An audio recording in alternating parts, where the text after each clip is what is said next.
do is you take that check and you can put it towards any credit cards you have, any loans you have, and you do not have to pay it back. But if you do take the money and use it for other things, like if you go out and freaking take a vacation or buy a car with it, then yes, you're gonna have to pay that money back. But this is intended to help the economy.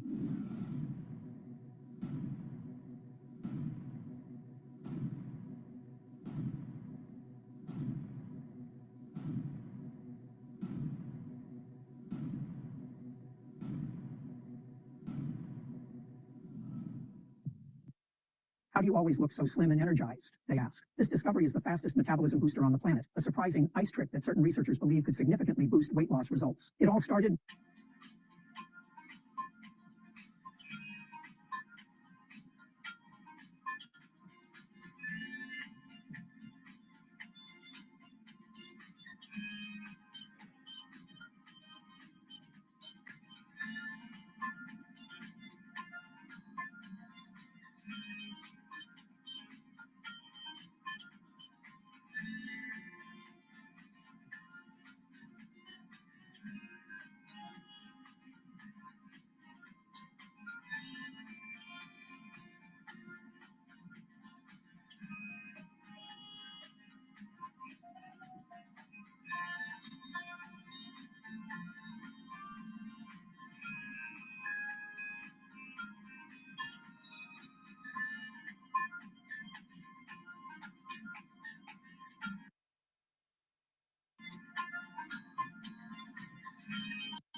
You're listening to Bloomberg Surveillance with Tom Keene and Paul Sweeney on Bloomberg Radio.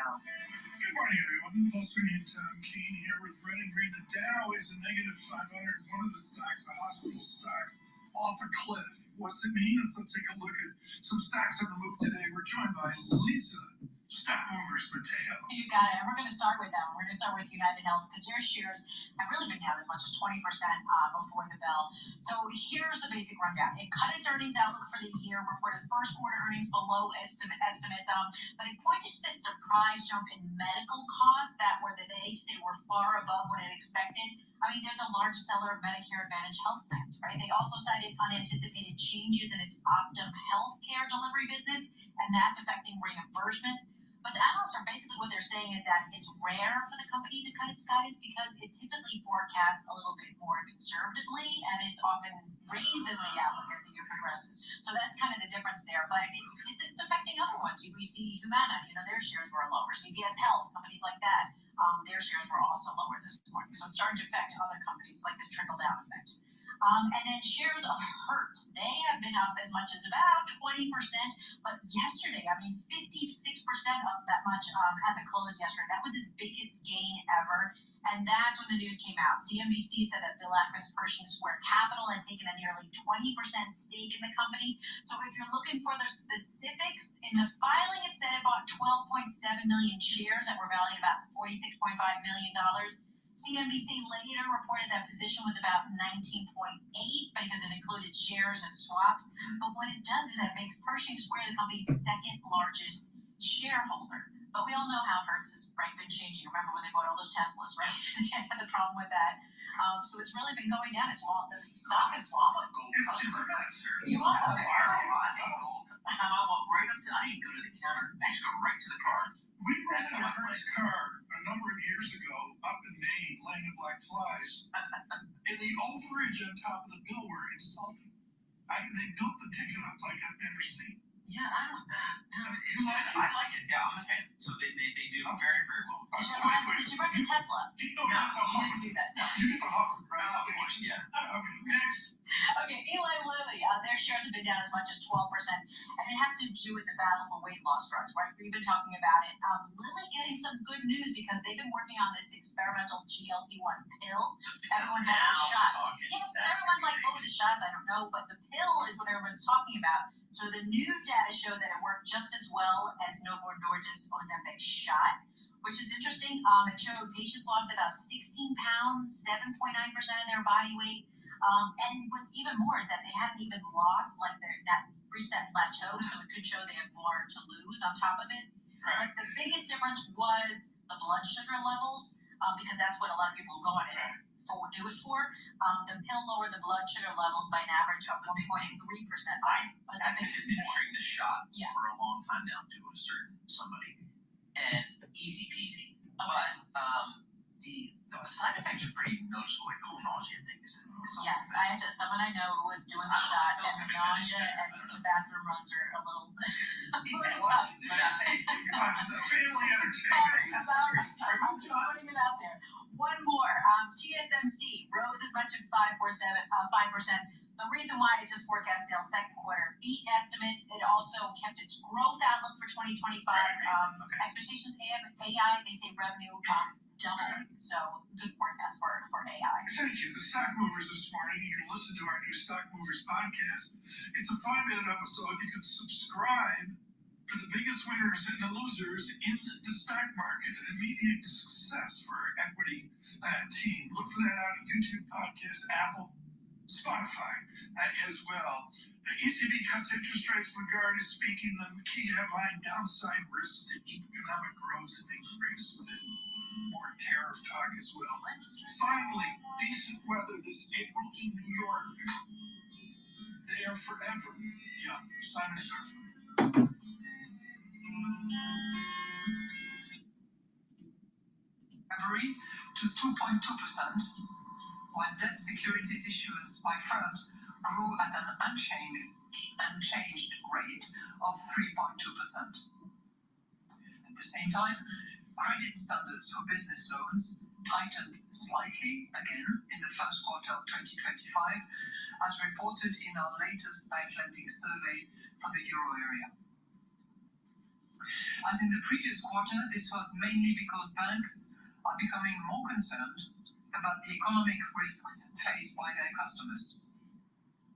Demand for loans to firm decreased slightly in the first quarter, after a modest recovery in previous quarters.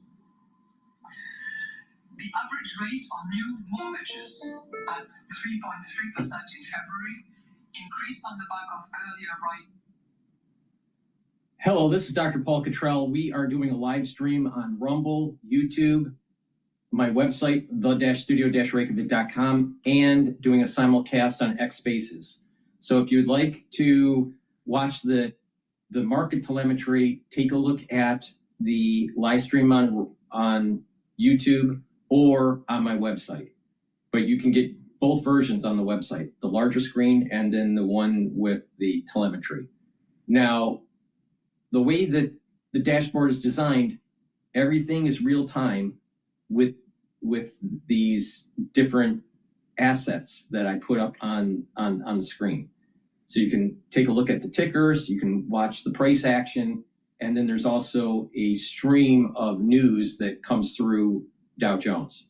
So just take a look at that. It's a great way to keep abreast on what is happening in the market and what's going on with the news and as it breaks. All right. So that's the whole purpose of the show.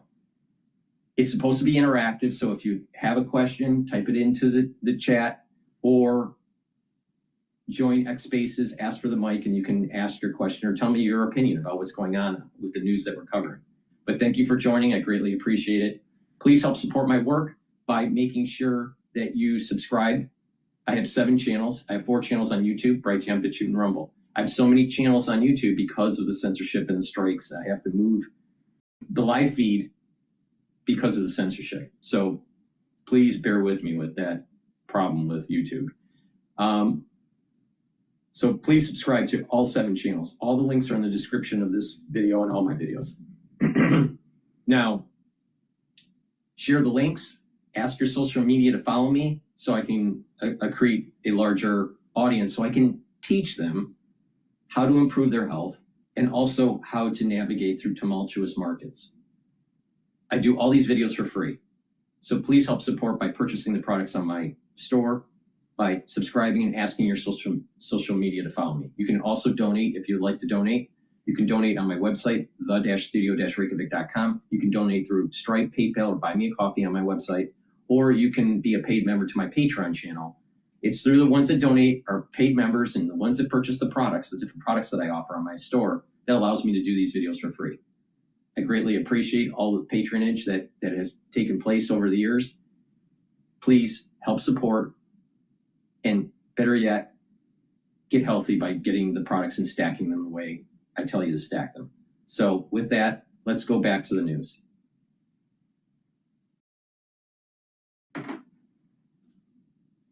Shares of United Health Group, they're off nearly 20%, really getting beat up. This is after it cut its profit outlook, earnings fall short, and that has shares of Humana. Health is also off this morning. And we go to American Express that maintained its full year guidance for revenue growth, profit. Shares were up about 4%. Now they're down about 1%. So it's been fluctuating throughout the morning. Later this afternoon, we move on to Netflix. That is your Bloomberg Business Flash. Paul and Tom. Oh, thanks for mentioning that, Paul. The Netflix story is actually a big deal. I mean, it is a mystery to what we're going to see from Netflix. Yeah, exactly right.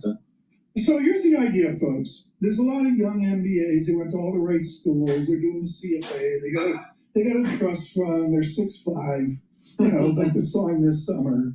And they don't understand that when they go, well, it takes us back to Smoot-Hawley, or the tariffs takes us back to 1947. There's exactly one firm that has the heritage to go back to where we were on tariffs years ago. And that's the Economic Cycle Research Institute and all the iconic work of Jeffrey Moore and others. Lachlan Atchison joins right now. You are in the driver's seat. You guys have seen tariffs before. What will tariffs do to our listeners and viewers? They're confusing them like crazy. So we all see that. Yeah. The certainty's off the charts. I'm not 6'5". I am 6'1" if I stand up straight. Okay? That's okay. But you're right. The cycles work. They still work, even when all the rules change. Right. So throw in Smoot-Hawley. I think a lot of people this week or whenever thinking about Nixon. Right. Early 70s.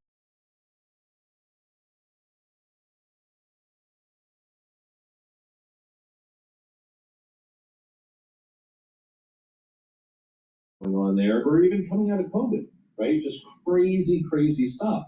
When all the rules change, what do you have? And if you're in a free market-oriented economy, you've got cycles. The cycles persist. So even when, it's a totally different situation, but in 2020, when the world was just weird, cycles turned up. It was a nasty recession, but it was going to end, and you were going to have a recovery. Back in the 70s, when a lot of things were happening with Nixon and currencies and gold and trade, cycles stood up. Right now, going into Liberation Day, into the beginning of April, we have a slowdown. Manufacturing is a little better off than the other parts of the economy going into the tariffs. And so far, so good. They're holding up. We still have a slowdown. Some of the most recent indicators are intensifying a little bit to the downside on growth, so slower, right? Which that comports with your feelings. On inflation, some of the recent data hanging in sticky, but not running away yet. So we have to keep watching them. We don't predict predictors. That was an equity. Yeah. All right, let me just do a market update here for a second. So the S&P 500 futures right now are up 17 points at 5,322. VIX is trading at 31.34. The Euro USD is trading at 1.13. Oil is trading up at $62.85 a barrel. BITO, which is the long ETF for Bitcoin, is 18.35 right now. And the USD Japanese yen is trading at 142.26. for the ones I've been watching, I've been saying, pay attention to the Japanese yen relative to the USD. If it breaks 140, if it goes below 140, there's a high probability of the BOJ intervening in the market. All right. The Japanese yen appreciating, strengthening relative to the dollar, is a sign of international stress. All right. And that there is a flight to safety. All right. And there's this stress that's building up, especially in Asia and in Europe. If it breaks 140 and it's now trading in the 130s, the BOJ is probably going to intervene to try to weaken the currency. All right. Now, if that happens, currency markets are going to fluctuate. There's going to be more volatility, and most likely equity prices in the United States are going to go down. So pay attention. Last night, the Asian session was digesting the news, right, with this whole NVIDIA issue with the chips. And the Powell, Chairman Powell's speech at the Economic Club in Chicago, where the market was going down. All right. So they were digesting that information. The BOJ has been telegraphing in the news, in the international news, that they are watching the currency moves. All right. And they may intervene. Now, the trade negotiator from Japan was talking with Trump yesterday. They stated in the news feed, that the international news feed, that they did not talk about currency. All right. The day before, the BOJ stated that they were going to intervene if the yen appreciates too fast. So there's stress building. Now, last night, the Japanese yen was trading at 141. So that's not that far away from below 140. So pay attention to that currency. If it breaks 140, additional stress is going to be seen in the markets, and you're going to start hearing the BOJ, the Bank of Japan, start jawboning the markets, saying that they may be intervening to try to force the currency to go to weaken and go above the 140. The currency traders will know that, and what they're going to do is they're going to keep on buying yen and shorting the dollar. And they're going to force the issue, and there's going to be stress and what's going to happen is that Japanese yen is going to appreciate because of the ones that are buying the yen. And then the BOJ is going to intervene to try to weaken it and sell the yen in the market. And these traders know that, and they're going to reverse their trade and then sell yen. And then they're going to make a big profit. That's what's going to happen here, right? I can't tell you exactly when they're going to do that intervention with the BOJ. I suspect it's going to be probably around 130.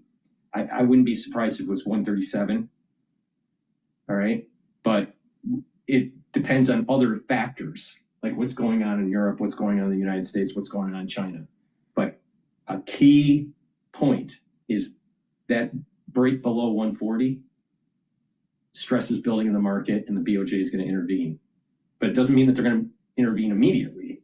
They're going to try to talk the market up, to try to weaken, just by talking, weaken the Japanese yen and strengthen the dollar. The Japanese want the dollar to actually strengthen, not weaken. The problem is that if you look at a 10-year time series for DXY, the dollar index, it's been elevated above 100 for the last 4 years. That's not sustainable. It's probably going to have to mean revert back to about 97. It's trading at around 99, I believe. But, and just below 100, that's too elevated. All right. So naturally, the dollar has to weaken.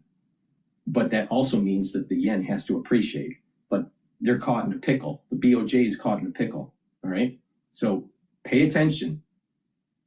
You're not hearing this from, these YouTubers that think they know how to trade the market. So please pay attention. I've done this professionally. you're going to see some major action in the currency markets soon. Signs of confidence being under pressure. It was already showing signs of slowing when we entered this. In some regions like Japan, there's still hope for a deal, and so less economic damage could be the feed through from that. And then the third and final point is this narrative around the market questioning the role of the US and in turn the dollar in the global system. Now, the third point I'm still questioning. I don't think we've seen enough post the shock to call the end of the dollar. And this is the point that will really determine directionality. Because in the near term, I'd note that we're now at a point where rate differentials point to euro dollar being closer to 108. Sentiment and positioning has shifted massively, being bearish the dollar. And our economic forecasts also point to dollar upside. So you need that flow argument to justify more dollar downside from here. So, Skylar, for years, I've always asked folks like you, FX strategists and the like, what's a bear case for the US dollar? And I never really, I don't think ever got a great answer. But boy, I'm looking at the dollar down, just in the last couple of months, down 7%. Is a bear case for the dollar just nobody really wants to own it? No, it's not. I think that's what it looks like right now. I think there's also a big component of it is this market narrative around a broad reallocation of. Let me get this straight. This broad is maybe 29, maybe, probably younger. All right. Skylark, all right, or Skylar, I guess is her name, from Barclays, FedEx strategist. All right.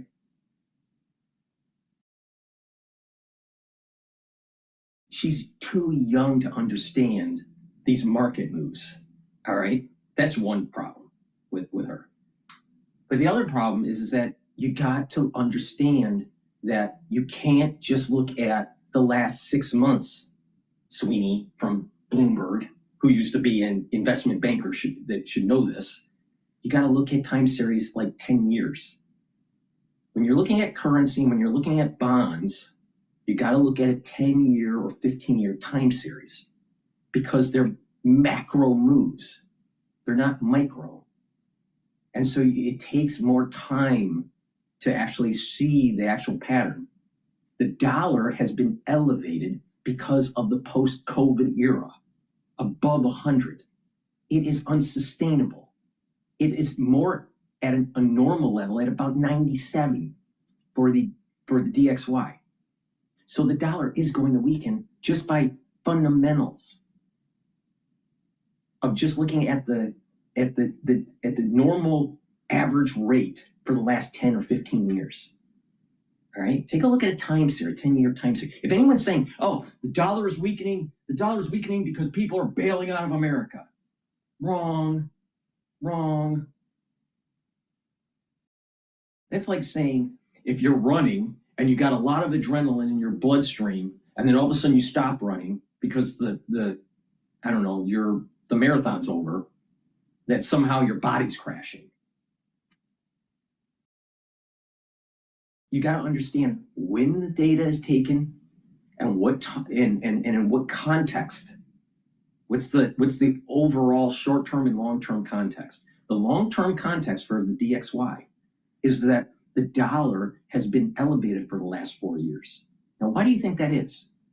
Because of the COVID era, and around the world, they weren't doing so well. The United States was pretty robust. It was pretty surprising how robust the economy was. You had all that fiscal stimulus, and also you had the Federal Reserve willing to lower rates in 2024. All right. So what happened was there was a stimulus that was taking place in the economy. All right. But the bottom line is this: the dollar has been elevated for too long. So if you want to think that you're going to be betting against America, all right, by saying that people are flowing out of dollars, flowing out of treasuries, flowing out of equities, and that go to international.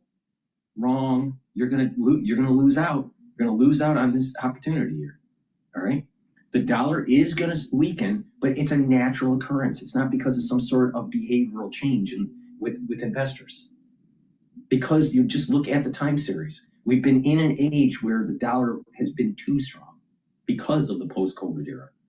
All right. It's very clear. You look at the data. It's very clear what happened. All right. You want to be at around 97. That's probably at the normal rate. All right. Now with the treasuries, The treasuries are back to its normal correlation with equities. So where is this dislocation in the market that they keep on talking about? For example, let's take a look at what's going on with treasuries right now. All right, what's the yields on treasuries? Okay. For the 10-year yield, the 10-year yield is trading at 4.29 right now. 4.29 for the 10-year yield. Okay, on the 11th, it was trading at 4.58. So it's been going down, not going up. That means treasuries are being bought. Second, let's go to 30-year. It's trading at 4.75. On the 11th, it was trading near 4.9. Treasury yields are going down. That means people are buying. See what I mean? The narrative is wrong. But not just that. Yields have to be a little bit more elevated because, one, the Federal Reserve has been trying to get out of zero bound from Lehman. Right? Remember, Lehman happened in like 2007, 2008, right? And it's taken a long time, and it took 2020 for actually them to get out of zero bound.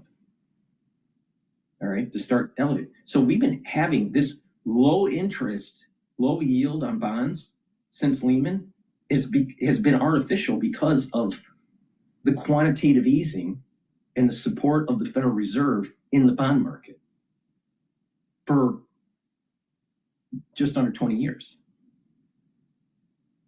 I mean, just put that in context. All right, of what you got to look at these longer time series. If you're just going to focus on like the last week or 2 months or 3 months, you totally miss the context. Totally miss it. You got to look at the larger time series. The United States yields on average yield curve is going to more of a normal level of around 5%.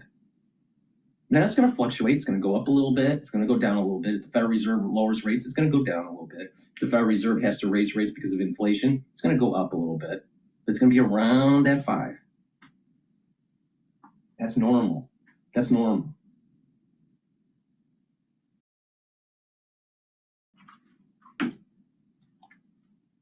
Second row for this. I might be. We'll see how it goes. We'll see how it goes. I mean, it's going to be. I think they need the Knicks. I think we'll win this one handily. Then in the second round against the Lakers. I saw Bob Lanier sneaker once. Oh, size 20. Yes, yeah. Those great athletes. It was the Pistons. Like the young kids don't know this. The Pistons were rocketing. Yeah. Oh my goodness.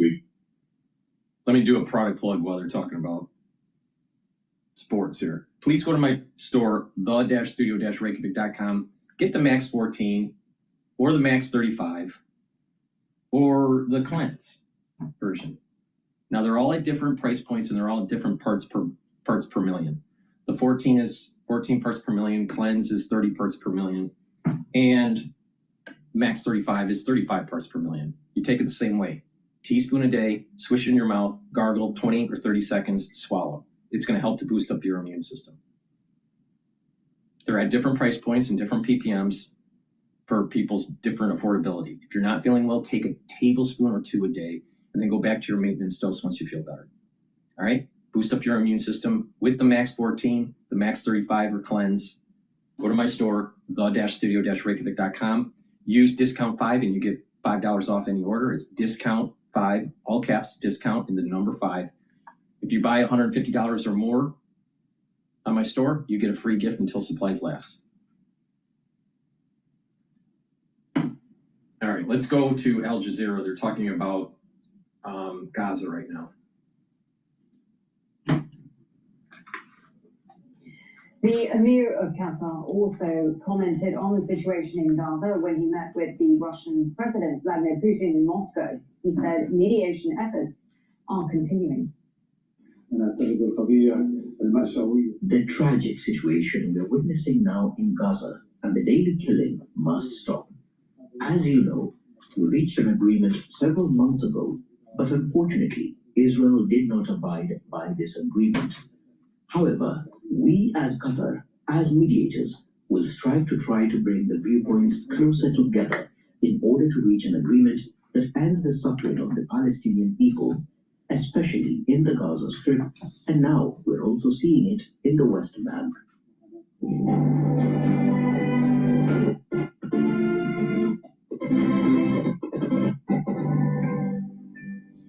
China's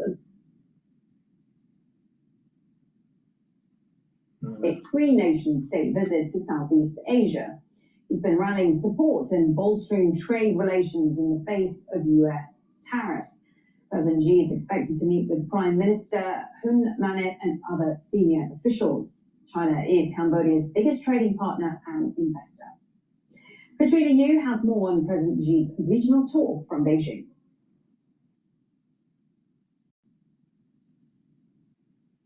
And even though it's scheduled a few weeks before this escalation with the United States, it's all the more relevant now that the Trump administration is trying to isolate Beijing via tariffs. And President Xi Jinping says his goal here is to strengthen what he has described as the family of Asian countries. Now, his arrival in Cambodia is the third and final leg of his trip. Earlier this week, he was in Vietnam and he was also in Malaysia. He received really his warmest welcome from the Cambodian government and the Cambodian people. Cambodia and China have long considered each other ironclad friends, and Xi Jinping gave a speech to Cambodian officials saying that he supports Cambodia in upholding strategic independence and wants to deepen a high level of mutual political trust with them. Now, Cambodia relies heavily on Beijing when it comes to infrastructure investment as well as private investment.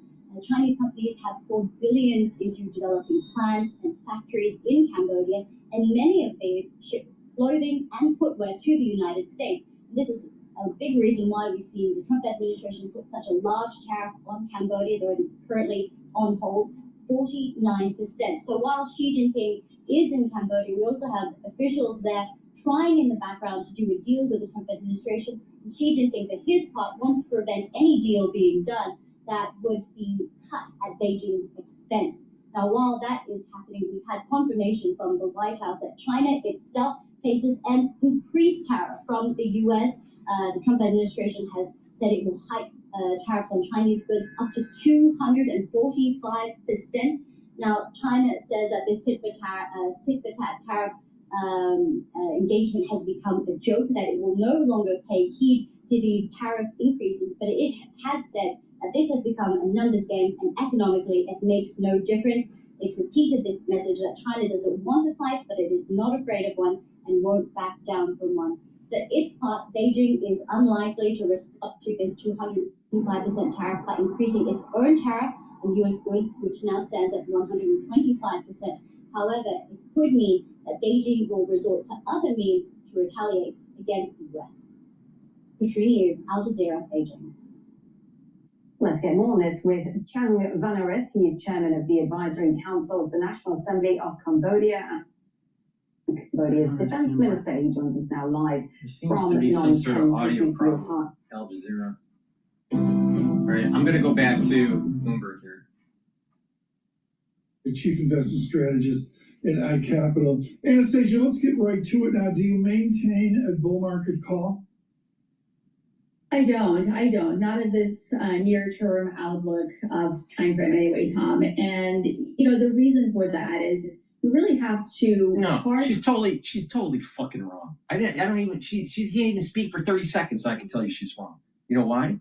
The support level for the S&P 500, there's two support levels. 5,150. It was tested on that, bad day that we had 2 weeks ago, and it broke. But we're above that now, all right? That's a support level. Now, it is not a strong support level, but it is a support level. The next support level, which is very strong, is 4,810. Buy into the market now, because there's more than a 60% chance that we saw the bottom 2 weeks ago at 4,800 in about 30. All right, for the S&P 500. I'm telling you, don't bet against the United States. Do not bet against the United States on this. Use this as an opportunity to buy. All right? She's wrong. She's totally wrong. Chief iCapital, Horseshit. She's totally wrong. Terminal, and just a few weeks ago they were 12% roughly. Now it's kind of 8-9% growth in calendar year 25. Where do you think earnings growth really shakes out for this year? Yeah, I think it definitely goes lower from here. And, the way to think about it, for about a 5% increase in the effective tariff rate, this is, by the way, according to Goldman Sachs calculations, you can expect 1 or 2 percentage points decline in earnings growth. So if you do the math for the 16% effective tariff rate, which we most likely have at the moment, that probably takes us down another 3 to 6% lower on earnings growth. So the S&P 500 estimates are down about 3.5%, as you mentioned, and I do think there's 3 to 6%. She's missing a major fundamental issue here. The market already digested the tariff news. She's making the assumption that the market didn't digest it. It digested it 2 weeks ago. And then now what you're going to have is to say you have these companies coming in saying, well, we missed earnings expectations. So you'll have analysts on Wall Street downgrading their price target, all right, for that company. So you're going to hear some downgrades. We heard some downgrades yesterday, from BOA was, have analysts, and they, mentioned some companies that were downgraded. I believe Adobe was one of them. AMD was one, I believe. But the point is that you're hearing downgrades. All right, so with that adjustment, that's the fundamental that that is now coinciding with the actual technical that took place 2 weeks ago. When that tariff news came and the market sold down heavily, and for the S&P 500, it went down to 4,810, and bounced off its support level. That was the moment where the market digested the ramifications without doing all the calculations at the individual level.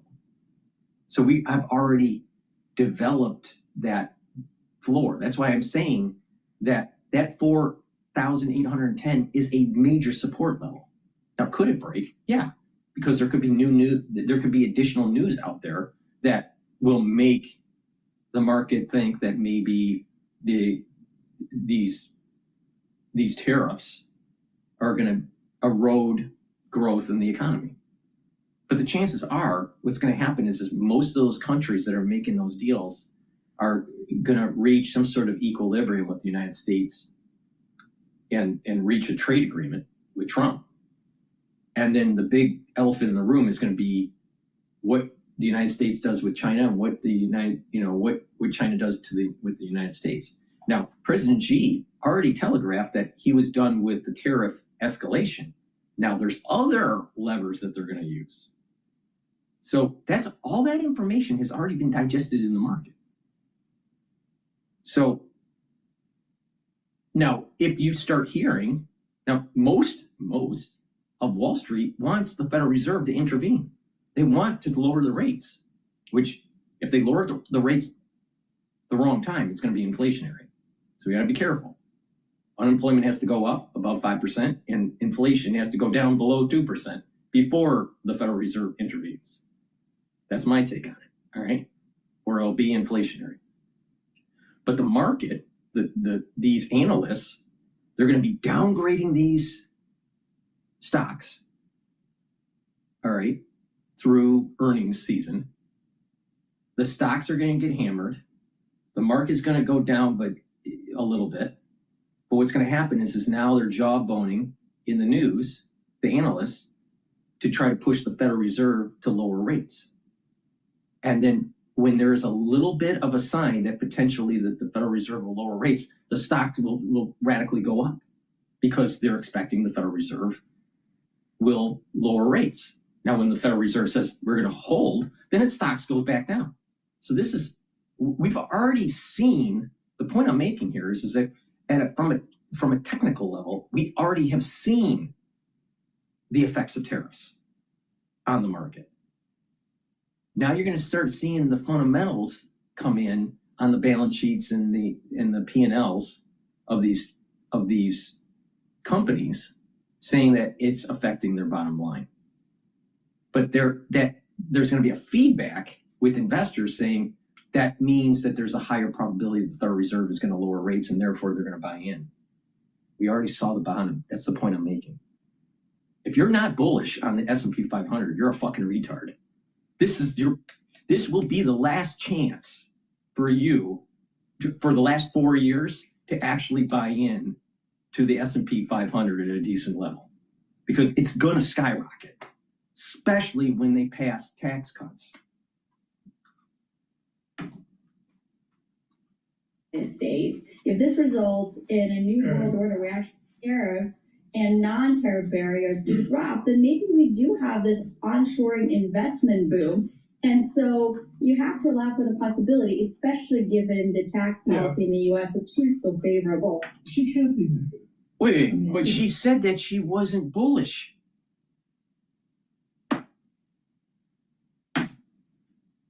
She's talking on both sides of her mouth. Lagarde. I just lost it. Hold on. There it is. Have a lot of respect for Fed Chair Powell. Yep. To the defense of the brethren. Christine Lagarde speaking in Frankfurt at the ECB press conference with a set of headlines I've never seen. Chairman Powell is a fucking retard. He screwed up with the inflation data. So did Janet Yellen. And that's why our inflation is sticky now, because they screwed up.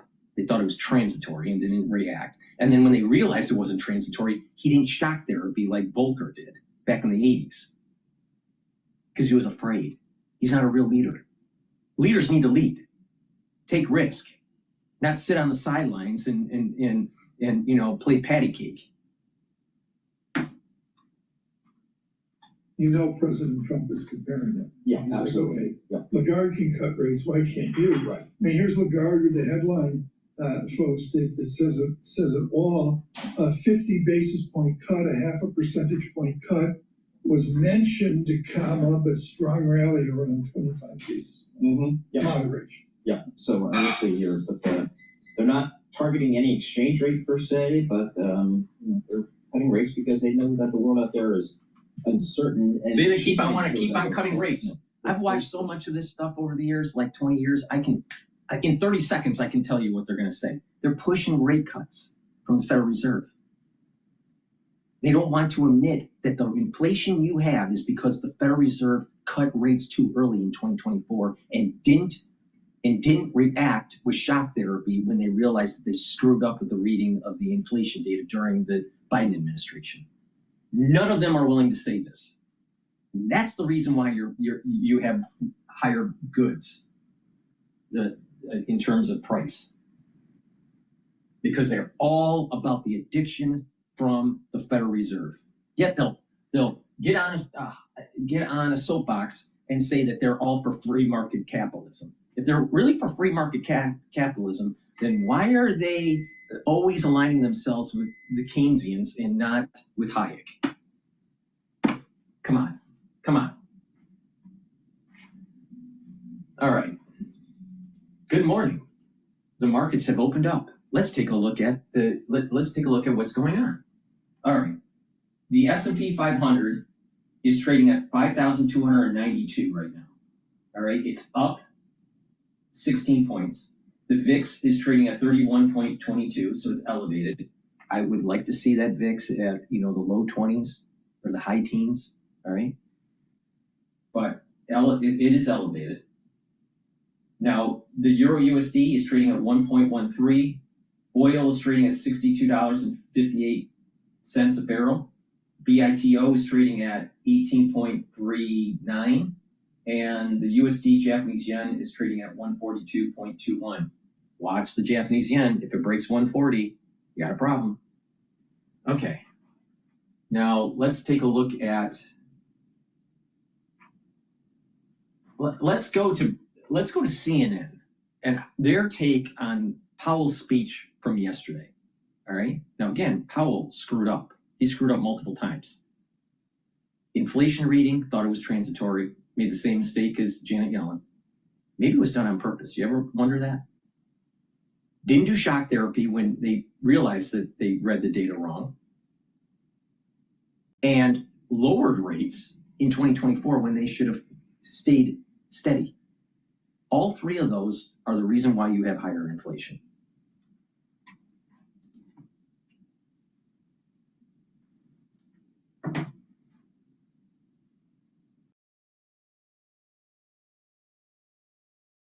The ECB cuts deposit facility rate by 25 basis points from 2.25. Estimate was 2.25. So that they cut the facility rate. So ECB is easy. See, the markets are wanting the Federal Reserves, wanting the central banks to lower the rates. All right, and that's going to be hot money flowing into equities. All right, let's take an analysis of the CNN take on Chairman Powell's speech at the Economic Club of Chicago.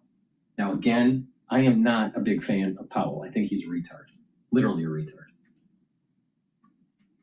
Warnings yet when it comes to the economic impact of President Trump's tariffs. We are listening in on that. We're going to bring you some more of those key details. Fair to say, though, Wall Street understandably keeping a very close eye on this. Joining me now, business journalist and the host of Public Radio's Full Disclosure, Robin Farzad. Robin, good to have you here. So just a little bit of what we have heard so far from Chair Powell, talking about the level of tariff increases he said is significantly larger than what's anticipated, and the economic... All right, we're only 30 seconds in. All right. And again, you know, I've watched a lot of news in my lifetime, you know, maybe too much. And I get like a sixth sense. I haven't seen this video at all. But the thing is that I'm only 30 seconds in, and they've already laid the foundation that tariffs are bad for the economy. Trump's bad for the economy. It's bad for consumers. See? Powell went up on stage and purposely talked the market down yesterday. He did it on purpose.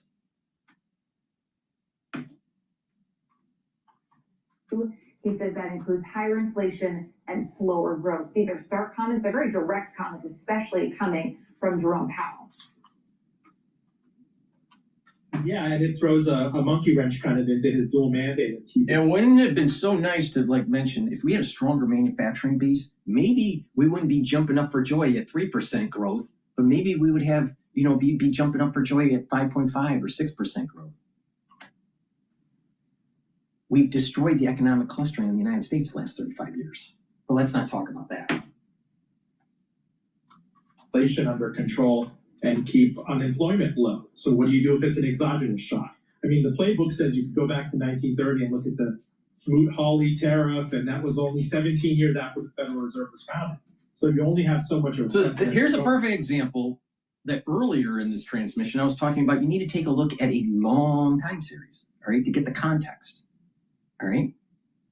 Now, they want to use tariffs, and they want to take that time series going all the way back to the 1930s or 1920s.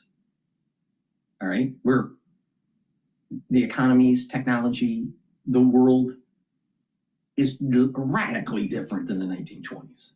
All right. But they're not willing to take a look at the longer time series when they're comparing the actual dollar, and that it's been elevated for the last 4 years and it needs to go back down to about 97 for the DXY, or how the yield curves have been suppressed for too long because of QE post-Lehman, and it didn't start elevating up until the COVID crisis. I mean, just look at the 10-year yield and the 30-year yield. Just look at a time series going all the way back to Lehman, and you'll see what I'm talking about. All right? But they're not willing to do that. For dollar price action and for treasury price action, they'll only look at the last 2 weeks. But they won't look at the larger context. But they have to go all the way back to an era to try to get an analog of dealing with tariffs. They're going all the way back to the early 1900s. God, I tell you, I can't deal with these people anymore. I just can't.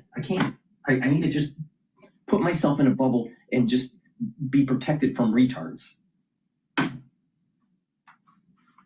Do you hike? Do you keep rates where they are right now? Do you give in to the White House and slash rates? It is a multi-trillion-dollar question. Multi-trillion-dollar question. I mean, what more do you need to hear from him? What more do you think Wall Street and investors are listening for? Because those comments at the top are a lot.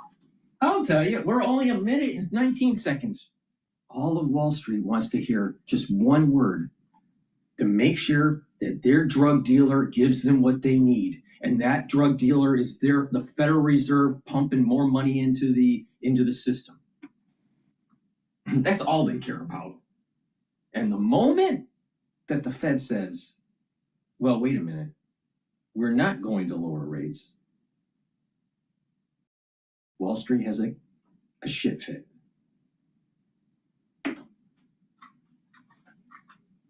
Right. So if Wall Street at this point, are you rooting for bad news or good news? We're still creating a good amount of jobs, 5 years after the onset of this pandemic and this financial crisis. Remember, unemployment shot up to the teens. Now think about that. So think about that. The real economy, we're creating jobs.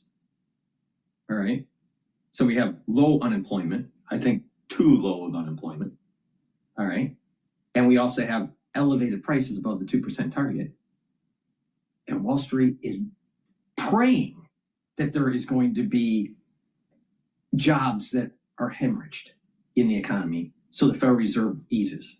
They want people to lose their job so they can take the hot money and invest it in AMD and in NVIDIA. Wake up, guys.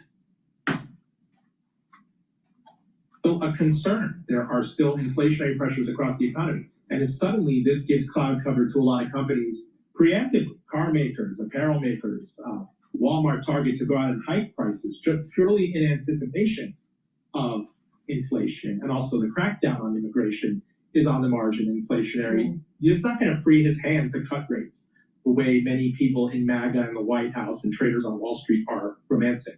Right. There's also, leading into these comments, the World Trade Organization now forecasting that the tariffs from President Trump and that resulting fallout are going to sharply reduce not only global, but U.S. economic growth.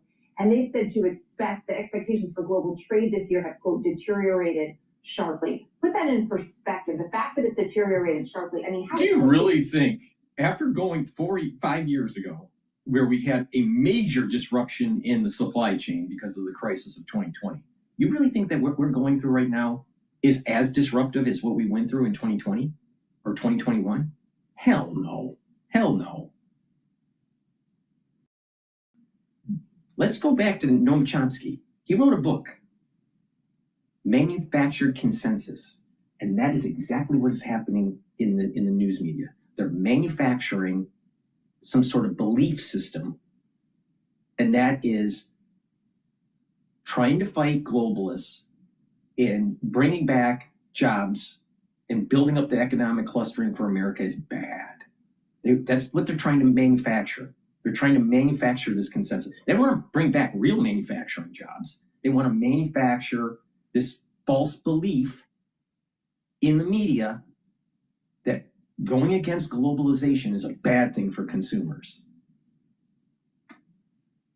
That's what they're trying to do. Do we really start to feel this? You'll feel it. I mean, the perception and the shock just from a couple of weeks ago where he came out with that poster. But what's interesting to me is when you see this, it's not like Trump in the Oval Office is going to call in his Treasury Secretary and say, wait, did you just see what the World Trade Organization said? No, we can't possibly crash the global economy. He's happy to play with fire. As your prior correspondent was saying with the rule of law and the judicial system and the kind of the low-key constitutional crisis we have here. So that has to worry bankers, whether you're talking about the WTO, the IMF, the Federal Reserve. Now let me get this straight. Okay, so we have food costs that go up. Most Americans are overweight. Their BMI is above 25. All right. This guy that's talking, his BMI is above 25. So maybe people should lose some weight so they don't need to eat so much. That's one point. But do you really need to upgrade your iPhone every year or every other year or every 3 years? No. The point I'm making is you can fight this issue and hurt the globalists by reducing your demand. And what's going to happen is that they're going to lower their prices. Let me give you a point. Ford last night telegraphed on Dow Jones newsfeed that they were going to raise their prices on their cars. Ford Motor Company. All right. Now, you don't have to buy a car, brand new car. You don't have to buy a car. You can buy used, or you can hold off. And when they make these cars and they start to pile up on, in the parking lots and in the showrooms, they're going to lower the prices. They have to. They know that. So they've already calculated on a spreadsheet, some bean counter over at Ford Motor Company, calculating on a spreadsheet. It's got an MBA that if we raise prices, knowing that we have to cut prices, we'll get to the original sticker price. So they're raising prices only to cut prices so it doesn't hurt their bottom line with their comps. That's what they're going for on this at Ford Motor Company. Don't play into it. Don't buy. Have them force the price to go down. See, the consumer, the manufacturer consensus is that the consumer does, you're going to be just hurt by globalization, pulling back and bringing back manufacturing jobs and having these tariffs and blah, blah, blah. You're going to hurt because you can't buy your cheap spatulas at Walmart. But really, the power is in the consumer. The power is in our wallet. If we decide to not spend, they can't do anything about it. And it will hurt them. That's their Achilles heel. But the American consumer is so focused on bread and circus. They're so focused on that they got to make sure that they got, they have their entertainment, they have their fast food, their junk food, mental junk food and physical junk food. And you don't realize the power that the real consumer has. You can fight this. But unfortunately, people don't do it. And it's the same fucking problem that we had in 2020, where people were informed on what was going on by nefarious activities of governments with their national security state, especially in biowarfare, and you had a population that wasn't willing to do anything about it. Nothing. Yeah, a lot of keyboard warriors, but you had individuals telling you in detail what the fuck happened. But the average citizen wasn't willing to get up and actually protest. And so you fell into different traps. You fell into the machine flipping vote trap. You fell into the trap of, be worried about losing your job during the crisis, instead of actually shining a light on the nefarious activities that your government did. But everyone's got an opinion now.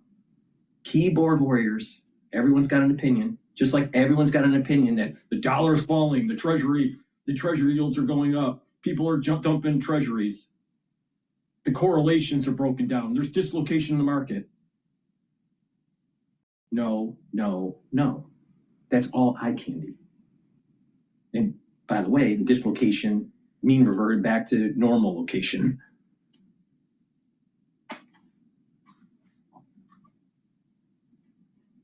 Don't bet against America. But the problem that we have is we have a lot of people in America that are just fucking dumb. Dumb.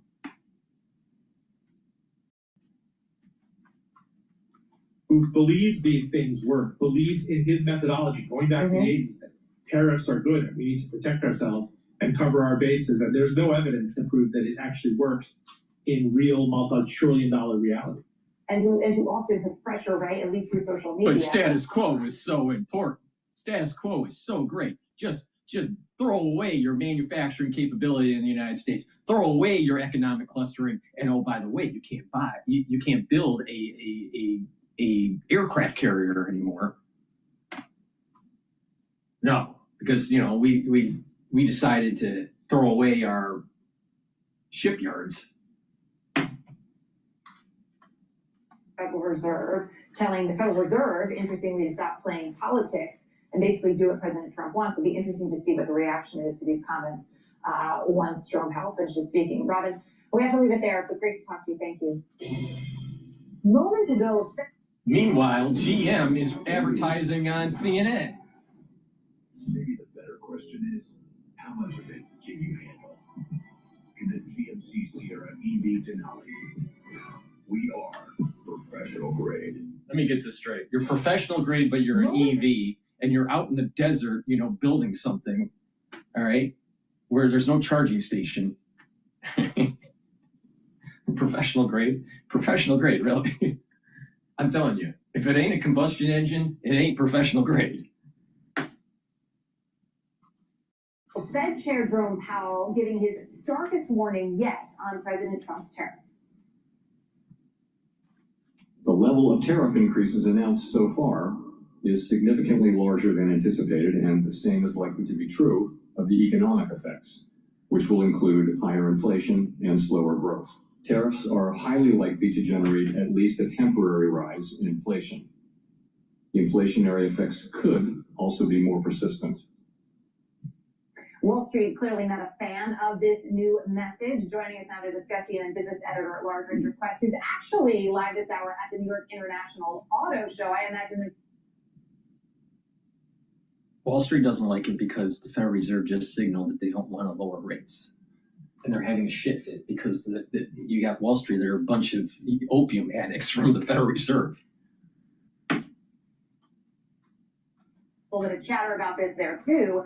So Powell here said the public's going to pay for these tariffs and basically said, brace yourself, there's some pain coming our way.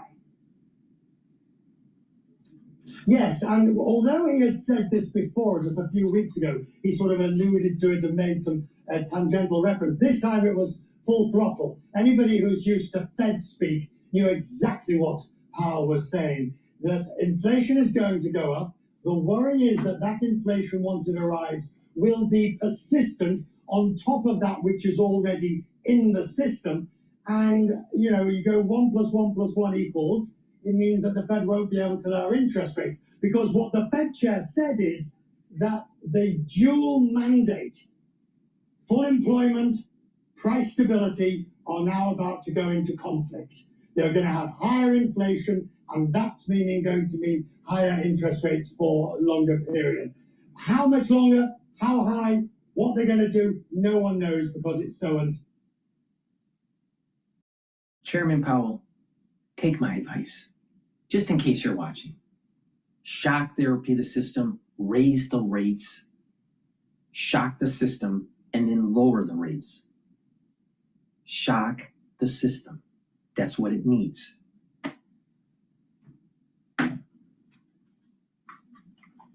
But this is not the canary in the mine. This is actually the man walking in front with a red flag. The red flag, but when it comes from Jerome Powell, right, it does hold a certain significance for him to be that direct. US retail sales jumped 1.4% in March, the largest monthly gain in more than 2 years. But some economists believe the surge may have been fueled by consumers rushing to buy in an effort to beat the likely higher prices that will result from the tariffs. California is suing the administration over those levies. Governor Gavin Newsom argues the president doesn't have the authority to unilaterally impose them on Canada, Mexico, and China, the state's 3 largest trading partners. Let's go beyond those numbers now. CNN business and politics correspondent Vanessa Yurkovich joins us. Jerome Powell has said some of these things before, hasn't he? But there felt like more urgency to them. That was probably expected. But just explain why the numbers seem quite positive that we're getting on the economy right now with this background. Yeah, I'll start on what Jerome Powell just said. And as you know, he has said some of this before, but I think he's taking this a step further. And he has said that, He expects higher inflation, slower economic growth, and with that, he also expects that unemployment may rise. That is something called stagflation, and that is something that the Federal Reserve has a really tough time with because they can only sort of tackle one of those three things at once. They can't do it all at the same time. So markets right now, you can see, are reacting to this. You see the NASDAQ down more than 3%. You have the Dow down over here more than 600 points. And this all really started after Jerome Powell started speaking. Yes, markets were rattled because of some news with NVIDIA saying that the U.S. government had put new restrictions over the exporting of their chips. So tech stocks were already a little bit shaky. And now you have this from Jerome Powell essentially saying that tariffs are going to make it harder for the Federal Reserve to do its job. Listen to what he just said. Our obligation. All right, they're just repeating what he said. So I'm going to go to Bloomberg here, but let me just do a market update really quick here. The VIX index is trading at 31.22, and the equity market for the S&P 500 is trading at 5,298. The equity market is up 22 points right now.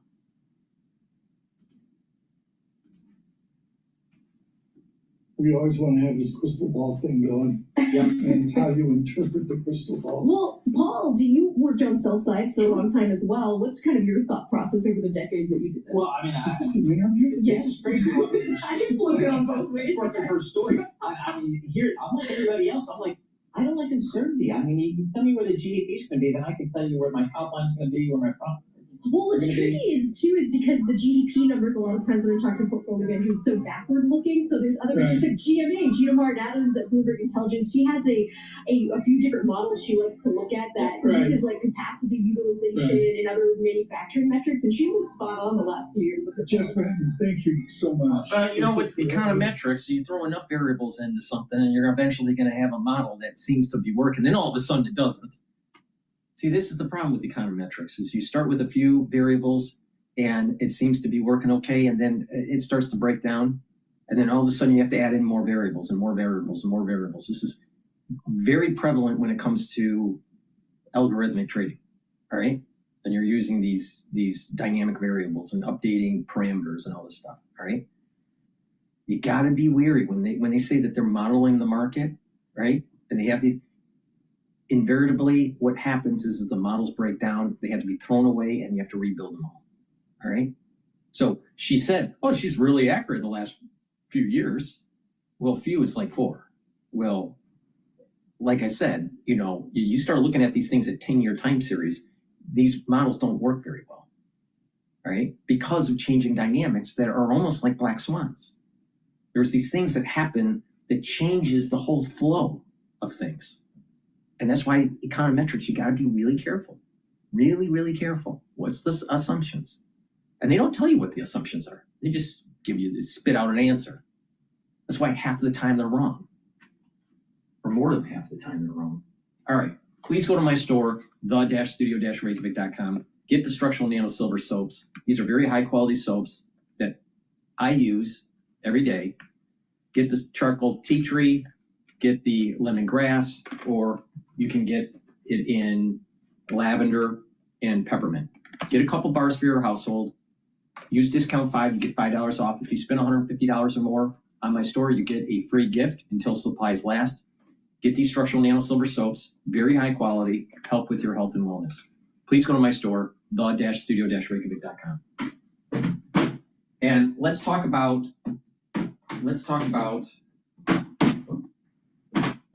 everything falls down here. Let's talk about probiotics. Probiotics are really important to take. I have 2 types. I have it in a veggie cap form or in a powdered form. I prefer to take the powdered form because it's just easier to take during the lunch. But it's up to you.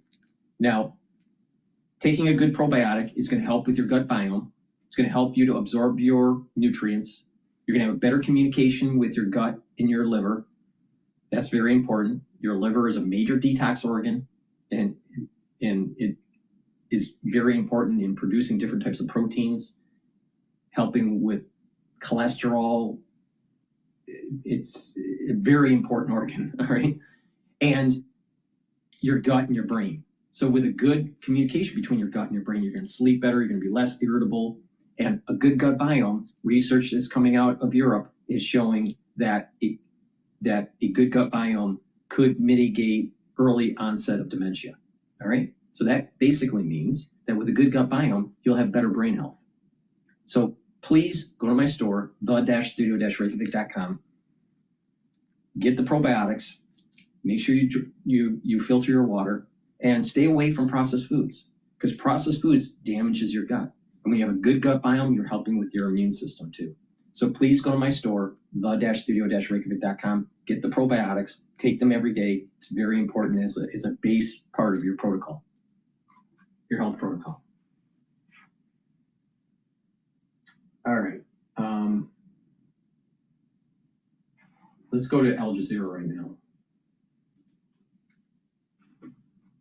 From members of parliament, from civilians, from the military, they do want peace, but they aren't going to stop fighting for what they describe as justice. Now, it'll be justice for things like what we've seen in these overnight attacks in Dnipro, but just a few hours ago, there was another attack on Dnipro in the eastern city of Nikopol. This time it was Russian artillery that left 2 people dead and 5 injured. The latest on that attack in Dnipro overnight describes a massive drone attack by Dnipro Electrical Networks, an energy company out there, that said its offices and production facilities were also heavily damaged in that drone attack. In a statement, they said that Russia continues to deliberately target energy facilities in an attempt to leave Ukrainians without electricity. President Volodymyr Zelensky chimed in and said that the country has managed to preserve its energy system better this year than previous winters, the worst of winter seemingly over, but he had a warning for people. In that statement, he said that this doesn't mean the threat is gone. We know that Russia is preparing for more. We have intelligence and data from our special services.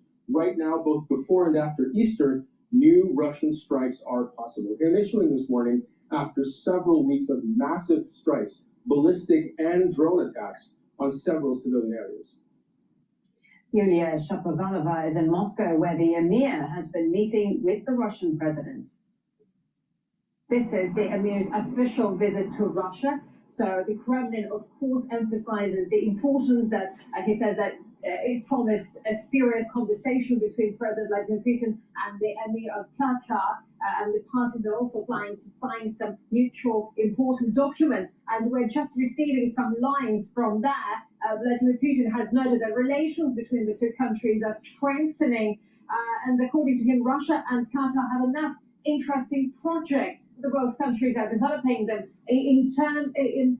also in the gas sector, while the emir of Qatar also emphasized how Qatar values the relations between the 2 countries, that he highly values the current level of relations with Russia, and mentioned the subject of investment cooperation, including in the healthcare sector. And we're also hearing from the Kremlin, and it says that Qatar can become a place for negotiations between Russia and the United States about the future of the Ukrainian settlement, apart from the humanitarian spheres and a number of key topics on the international agenda. So they are also going to discuss not just the Ukrainian conflict. It's very interesting in how Russia seems to be trying to circumvent what Trump's trying to do with the Middle East. Please go to my store, the-studio-reykjavik.com, and get these multi-purpose deodorants. These deodorants, you use it every day as a deodorant, but it will help to detoxify your body. So by using it every day and helping slowly detoxify your body, it's a dual purpose, right? And a lot of people don't detoxify their body enough to be able to get that max health benefit. These deodorants are made from essential oils from the Himalayas, and it has no aluminum, no baking soda, made from all natural ingredients, very high quality ingredients. You can't get a better deodorant bar than this. Now, it is a little bit more expensive than your normal deodorant, but the normal deodorant you're getting is not that good for you, honestly. And this deodorant bar is much higher in quality. So you can get it in peppermint, lavender, and tea tree, or you can get it in citrus. It's for males and females. Get a few bars for your household. Help support my work. Help support your health. It's a dual win. Use discount 5 and you get $5 off. If you purchase $150 or more on my store, on any order, you get a free gift until supplies last. Please go to my store, the-studio-reykjavik.com. Make sure you get these products. Very important. And I try to provide products that are dual purpose, so you maximize your dollars you're spending. You're investing in your body, all right? We're talking about the markets and how to invest in it for your future, but you also need to invest in your health. So please go to my store, the-studio-reykjavik.com. All right. 56% yesterday at the close. The reason for all this is a report from CNBC that Bill Ackman's Pershing Square Capital Management has taken a nearly 20% stake in the company. Finally, shares of Eli Lilly, they are on the rise of 14%. This is after positive phase 3 results for an experimental weight loss pill, and that has shares of its rival Novo Nordisk lower. Its ADRs are off about 8%. So we check the markets all day long. Let's get right to it. The S&P 500 up 0.2%. We have the Dow off about 1%. The NASDAQ is little change. The 2-year yield at 3.76%. That's little change. And the 10-year yield, 4.29%. That's up 1 basis point. To commodities, gold falling after hitting a record. Right now we have COMEX gold at $3,325 an ounce. And we have oil rising for a second day. We have Brent crude at $66 a barrel. WTI crude $63 a barrel. The Bloomberg Dollar Spot Index is little change, and the euro right now down about 0.3% at 113.61. That's after the ECB lowered interest rates for the 7th time since last June. For on-demand news 24 hours a day, subscribe to Bloomberg News now. Wherever you get your podcasts, I'm Lisa Mateo. That is a Bloomberg Business Flash. Emily and Paul. All right, Lisa Mateo, thank you so much. We appreciate that. Emily Perfetto sitting in for Alex Steele and Paul streaming live here in our Bloomberg Interactive Broker Studio, streaming live on YouTube as well. You know, Emily's got a day job, folks. She's actually a reporter for Bloomberg News. She's fact-checking a story. I don't know what that is. I think you learned that in journalism school. I'm going to give her a few minutes to let you fact. I actually saw an incorrect fact, so thank God we didn't publish this. You did? So very good. This is why we fact-check, Paul. All right. So let's take a look at some of the stocks on the move today. We're joined by Bloomberg's Isabel Lee. Isabel, what are you looking at? United Health shares are sinking almost 20%. That's the most since at least March 2020. I tried to go to since Go, Paul, actually, and it's way more than that, but I'm not sure, so I don't want to say it out loud, but we're definitely sure it's the most since at least March 2020. So the company cut its annual forecast and reported its earnings miss. That's the first time in more than a decade. So this is a foreboding sign. The majority of the health insurers in that same sector are plunging. United Health said it was blindsided by rising medical costs as the first quarter closed. And this appended a forecast that it gave just 3 months ago. The guidance cut is rare, actually, for United because they typically forecast conservatively and they often raise their outlook as the year progresses. So definitely people are spooked here. We have TD Cowen saying that the, quote, ominous results cast out of the forecast of every insurer. I mean, is this a UNH thing? Is this an industry thing? Because, again, this is a company that kind of just under promises and over delivers. Exactly. That's why I think it's scaring a lot of other companies in the sector. And it's had a tough year. We have that killing in December of the top executive. Right. So it's definitely a bumpy ride so far for United Health. All right, what else we got? Eli Lilly. This is not a small little biotech stock for 14%. This is a monster market mega cap stock. Definitely, and it's rising the most since August 2023. Shares surged because they showed its experimental weight loss pill worked as much as Ozempic did, and that brings the company one step closer to a needle-free alternative. I mean, a lot of people say that they're not taking those weight loss drugs because it's an injection. So if it's a pill, it's really a game changer, and that's how they're seeing it too. So the trial is one of the Lilly's running tests of a drug called orforglipron. Let's try that again. Orforglipron. I like it. So it basically aims to heal diabetes, obesity, and other conditions like sleep apnea. And again, the fact that it's not an injection is a big thing. You know, I apply the injection to someone on a weekly basis. It ain't no big thing. Really? Yeah, it's no big thing. So, but the pill would be like 1,000 times better. I'd rather be the receiver than the injector, I think. It's scary. All right, what do we got from Spirit Airlines? We are actually changing it to TSMC, so ADRs are edging slightly higher, and that's after the chip maker kept its bullish outlook for growth in 2025. So this suggests that the world's biggest chip maker is confident that it can ride out this U.S.-China trade war, which is a big deal. And this is really what's spooking a lot in the market. So this is the big thing that TSMC said that. And it also kept its growth outlook for 2025 on expectations of AI revenue doubling. We have Bernstein saying, this outlook, it keeps the narrative intact, but it does not provide much cushion for possible tariff impact. Yeah, I don't know. I'm surprised they actually put out that number. And that they're very optimistic. Yeah, very good. But maybe All right, they're seeing Isabel Lee. something. Good stuff. Appreciate that. Isabel Lee, cross asset reporter here. All right, this morning, President Trump posted on Truth Social that, quote, Powell's termination cannot come quickly enough, end quote. However, yesterday at the Economic Club of Chicago, Fed Reserve Chairman Jay Powell stressed the importance of the Fed's independence and its, quote, broad support across both political parties. So we'll get a little sense here from Fed Chairman Jay Powell. Let's take a listen to his comments. Our independence is a matter of law. Congress has, in our statute, we're not removable except for cause. We serve very long terms, seemingly endless terms. So we're protecting the law. So, Congress could change that law, but I don't think there's any danger of that. Fed independence has pretty broad support across both political parties. All right, that was Fed Chairman Jay Powell speaking at the Economic Club of Chicago yesterday. Our own Michael McKee was there, giving us some live reporting there. But certainly, President Trump's tweet this morning got some attention from a lot of folks that look at the Fed and look at the Treasury market, look at interest rates and the U.S. economy. Ira Jersey joins us, Chief U.S. Interest Rate Strategist for Bloomberg Intelligence. Ira, I'm sure you've been talking to a lot of your institutional investor clients this morning. What did they make of the president's comments that are on social media? Yeah, a lot of people are just, I think that there's a scapegoating going on, right? Like, President Trump might say that, I want to get rid of Jay Powell because I want to cut interest rates, but I think there's also an acknowledgement that in doing so creates certain risks to the economy. And I think from the administration standpoint, having a scapegoat on the economic outcomes is convenient, right?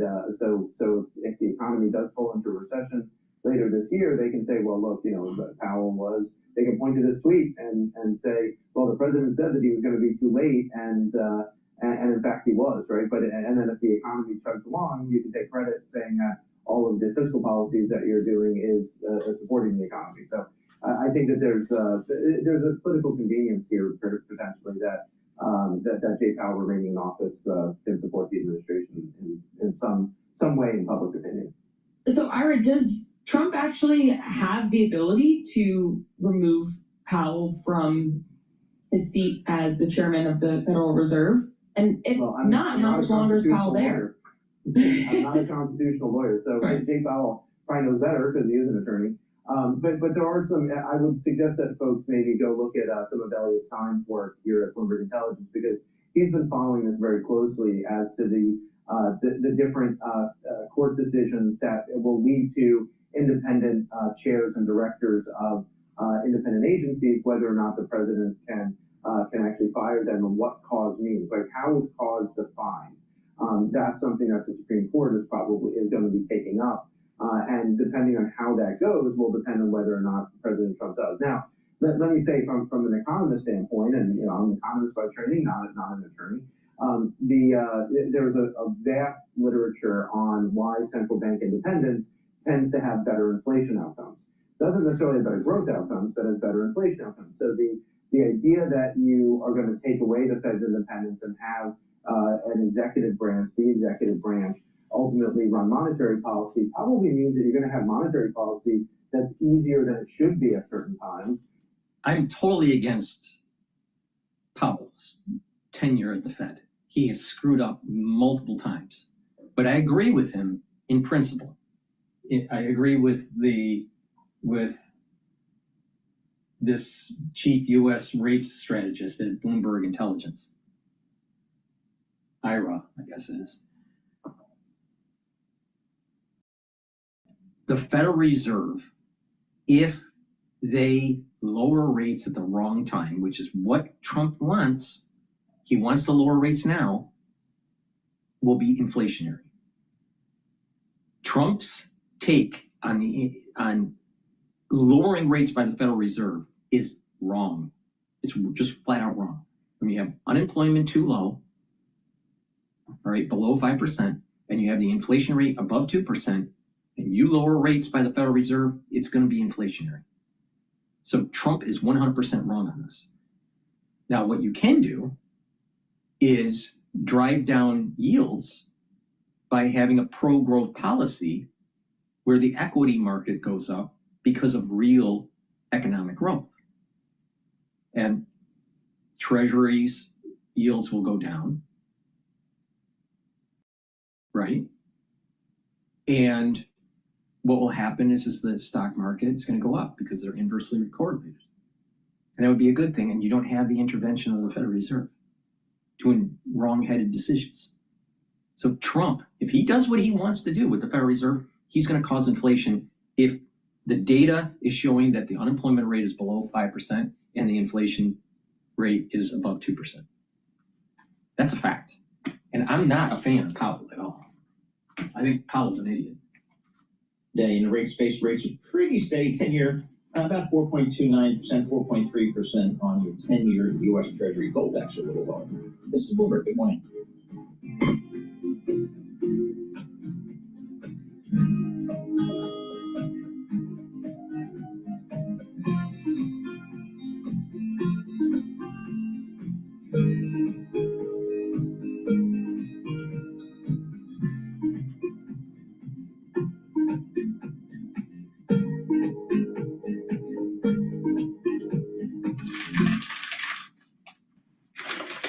Please go to my store, the-studio-reykjavik.com, and get the structural nano silver drops and lozenges. We're going into the allergy season now. It's really important to mitigate the problem, all right?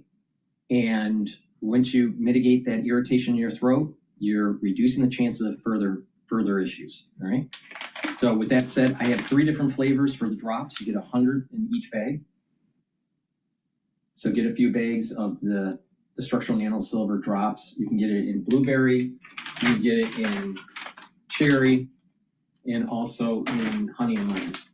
All right? And then also elderberry and zinc lozenges. You get a 21 in each bag. So get a few bags for your household and for work. The lozenges and the drops, it's really important. Because once you have that irritation, you want to mitigate it right away before it festers. So please, take my advice.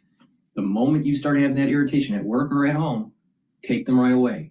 Get the lozenges, get the drops, have a few bags of these in close proximity to you so you can mitigate the problem right away. Please go to my store, the-studio-reykjavik.com. Use discount 5, you get $5 off any order.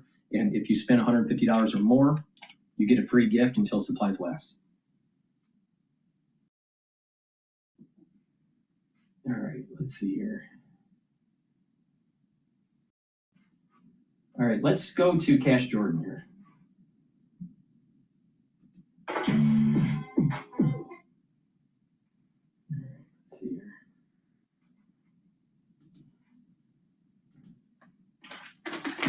In New York City, there are so many undocumented immigrants. There's nowhere to put them. The yearly budget for asylum seekers, larger than the budget for the entire health department, the sanitation department, even the fire department. The total amount goes. So New York City has spent billions over the last 2 years caring for hundreds of thousands of asylum seekers. But the city's recently been exposed for spending almost twice as much caring for newly arrived immigrants, some of whom may be here illegally, than it spends housing homeless New Yorkers who don't get to stay in luxury hotels and have shelters so bad many would rather take their chances in the subway. But worst of all, in order to continue overspending for asylum-related services, the city's had to take money and redirect it, which could have been used for things like the police department or the fire department. This will reduce the number of firefighters coming to assist you if and when you need us. The city put up tents and rushed to convert more than 150 hotels into shelters. We spent over $7 billion. Billion with a B. Billion with a B. We blurred this video because the man in it is holding up his middle finger. Rashid Belgadar says the middle finger was aimed at him, a resident at the Clark Thomas Men's Shelter on Ward's Island. They're not there to help people at all. And this wasn't the only shelter employee Rashid reported today behaving badly. The number of non-citizens is going down, but the cost to care for them is not. An average of $370 a day, significantly more than what it costs to house New York City's homeless. The place is horrible. The place has not been painted. The floors is nasty. The place is absolutely horrible. Resident Carl James says all of his complaints about conditions here have fallen on deaf ears.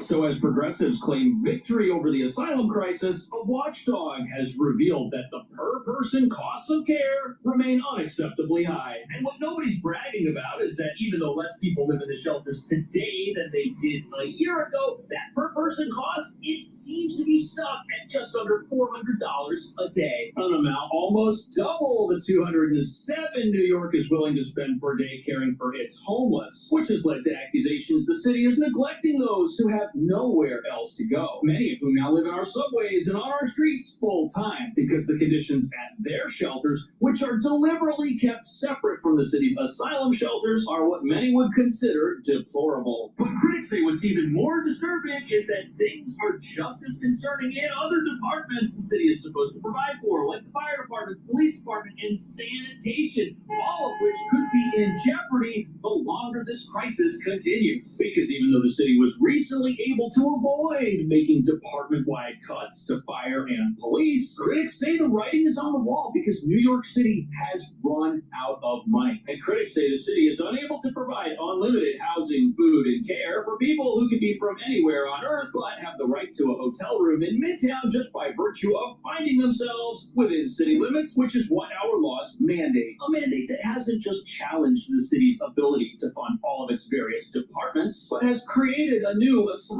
industrial complex made up of hotels, aid groups, and medical providers all making bank day after day off an emergency situation that is now over 2 years old. And that brings us to the real reason asylum-related costs are unacceptably high and challenge the city's ability to run itself properly. It's been allowed to happen on purpose. And by allowing this to happen, it's created sort of a gold rush where companies seemingly sprung up overnight to bid on poorly planned emergency contracts that overpaid for even the most basic of items, like frozen TV dinner style meals for $11 a piece, which shelters threw in the garbage, unopened and uneaten, instead of making them available to New York's neglected homeless population. And these costs have gotten so out of control that even local progressive watchdogs are sounding the alarm. But as you're about to see, New York City may be past the point of no return.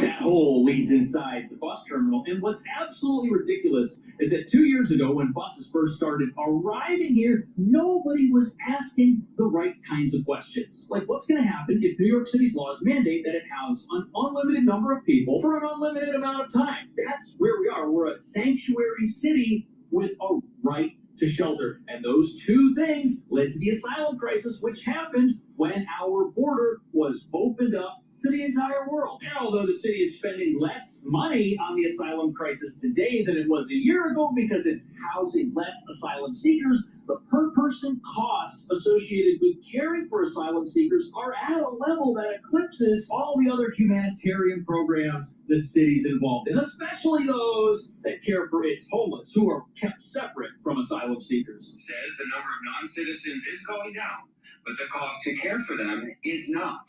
An average of $370 a day, significantly more than what it costs to house New York City's homeless. It does call into question why the cost per day is so high and has been stubbornly high. It has been about that $370 level since the... So that $370 per day figure, that's what it costs on average to house every single asylum seeker in the city's care right now. But the thing is, that cost is still about where it was when this crisis started. It hasn't come down, which it probably should have. Because as bus after bus dropped individuals off right here at the Port Authority, our leaders told us we were in an emergency situation, which we would bring under control in the near future. Yet here we are 2 years later, and that hasn't happened. In fact, costs may have gone up. This article talks about how the hotels being used as shelters are making an absolute golden parachute amount of money. But it also tells us that the estimated cost to care for people were $352 per household, which is less than the numbers we're getting on the news today. Why does it cost more to house an undocumented immigrant compared to someone who's homeless? In large part because we had to set up a system practically overnight. There's a lot that goes into understanding the ebb and flow of people who may need shelter. Most of the multi-million-dollar costs. So there's your problem. Two problems, actually. The first problem is that for some reason, New York decided to build a completely separate shelter apparatus to care for people who arrived at this bus terminal seeking asylum. And the second problem is that every single time the city tries to cut costs, humanitarian immigrant advocates say that it's cruel and inhumane and that zero reductions whatsoever should be made to the services asylum seekers receive, which means the city has a completely brand new system that is totally inefficient, separate from everything else, and every single time it tries to make that system more efficient,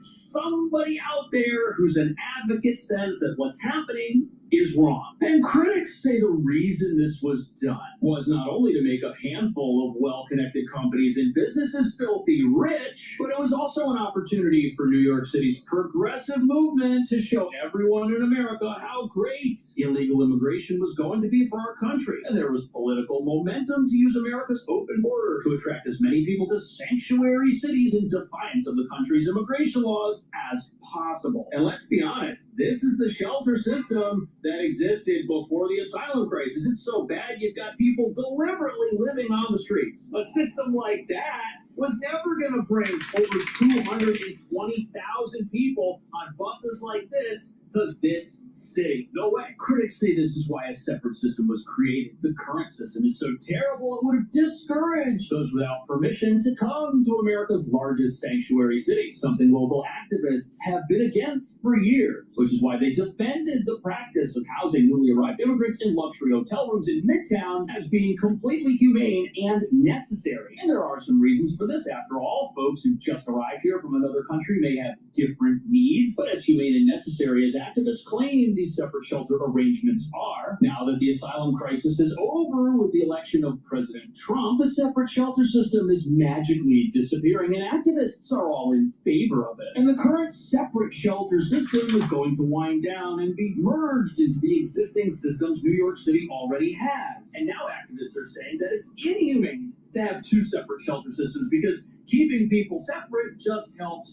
ICE if they were to come here and be looking for specific individuals who might be here with a dangerous track record in an unlawful capacity, which completely negates the justification for having separate systems, one of which costs twice as much as the other in the first place. They were never needed. Most of the multi-million-dollar contracts were issued under emergency rules, meaning they didn't have as much scrutiny or oversight as typical contracts. I think we also need to move out of an emergency state. The commissioner says they are, and believes when we look back at this moment in time, the ends will justify the means, just like so many. So here's where things go from bad to worse. The ends certainly do justify the means, but only from a certain point of view. And that would not be the point of view homeless asylum seekers living in tents have from the doorway of their tent. Oh no, this system has failed them too, as you're about to see. In fact, the only folks benefiting from this are those who've started and run the businesses designed to profit from it. And that's because the city needed a way to trim the costs associated with the asylum crisis while keeping it going. And what they came up with was a system of shelter stay limits, which allowed unlimited numbers of people to still come here requesting shelter, but made space for them in the current shelter system for asylum seekers by removing the people who were currently living there, with single adults being evicted after 30 days and families being forced to relocate after 60 days. And the only way you can pull something like that off is if you tell the people moving into the shelters that all their needs are going to be taken care of and that the city is going to not only fix them up with a temporary place to stay, but is going to give them the tools they need to have a great future here in America, including help with employment, something that they never did. And the city was only able to connect 2,000 people with permanent employment. Out of the 220,000 and counting people who've come here, but even though the circumstances of this crisis have led to people being exploited, as you're about to see, the companies getting rich off this crisis have a plan to keep it that way. If you want my 2 cents, we got options. My 2 cents? My 2 cents? My 2 cents? Here's my 2 cents. I'm planning for the future. Come on.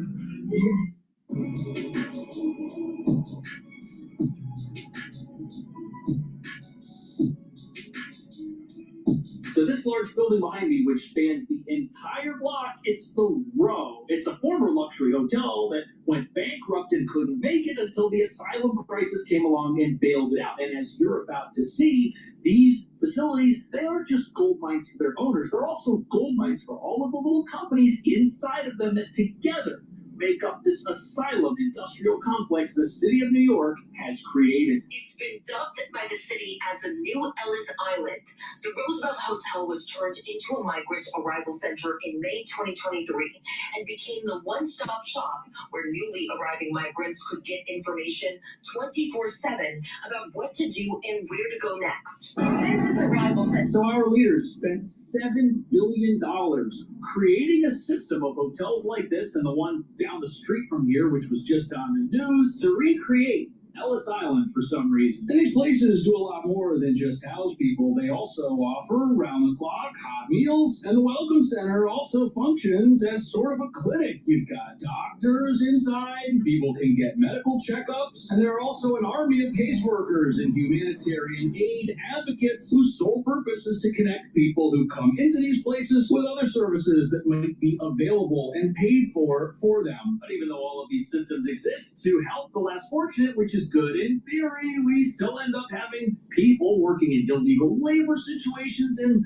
living in tents outside of the very shelters they get kicked out of. These systems are failing. Unless, of course, you're making money off of them, and they're succeeding. And probably the best example of this took place right here at the Row Hotel, where videos surfaced of the city's contractors who run this place throwing out the meals that taxpayers shelled out $11 a piece for. The meals were part of a $432 million no-bid contract, and this company was being paid to deliver 70,000 meals a month to places like this that were just getting thrown right in the garbage. Which reveals a couple of things. First of all, the meals weren't really necessary. They were a waste of money to be. Something that's coming over the Dow Jones news feed here is that Morgan Stanley adjusts the target, the price target for the target for Match Group down by $1. It was $33, now it's $32.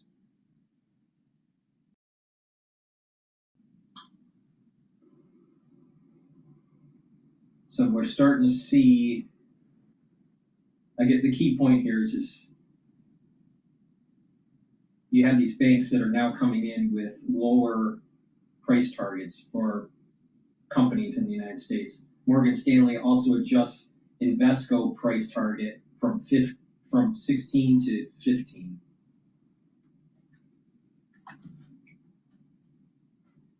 Because everyone who was supposed to eat them ate something else. There were no reported cases of starvation inside the Row Hotel. And if there were, you can bet we would have heard about it. But this company, DocGo, is the name of it. You'll see their medical vans parked out in front of other city shelters. They're still out there making money off this whole thing, delivering tests and scans and other potentially expensive medical treatments right to the door of some of these facilities. But the saga of this company perfectly explains how this crisis got out of control. They started to make money off government contracts about 4 years ago, and then when the government contracts being handed out changed, the company changed. They changed their whole business model to make money from a new crisis. And another downgrade is Lennox International from $750 a share to $700. Not even an argument over the legitimacy or the illegitimacy of the asylum crisis. It's just plain stupid how this thing has been run since day number one. Behind me here, there are more meals than we serve around the clock, 24/7. After that, migrants are led to a room that is set up as a healthcare clinic.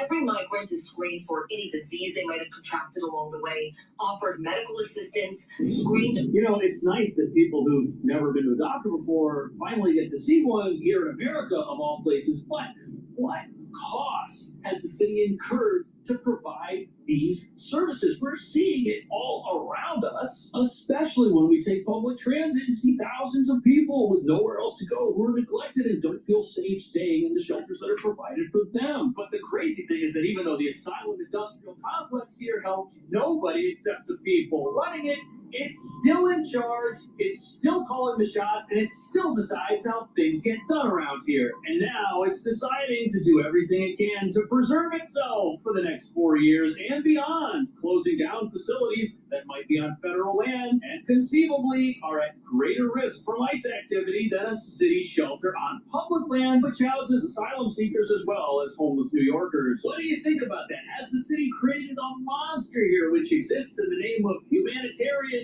compassion, yet helps absolutely nobody except itself? And are activists correct? Is it really humane to move people into inhumane shelters just to keep them away from Trump? Even though the president and the border czar have said time and time again, their first priority is dangerous individuals, gang members, and criminals who make us all less safe. Let me know. Thank you so much for watching.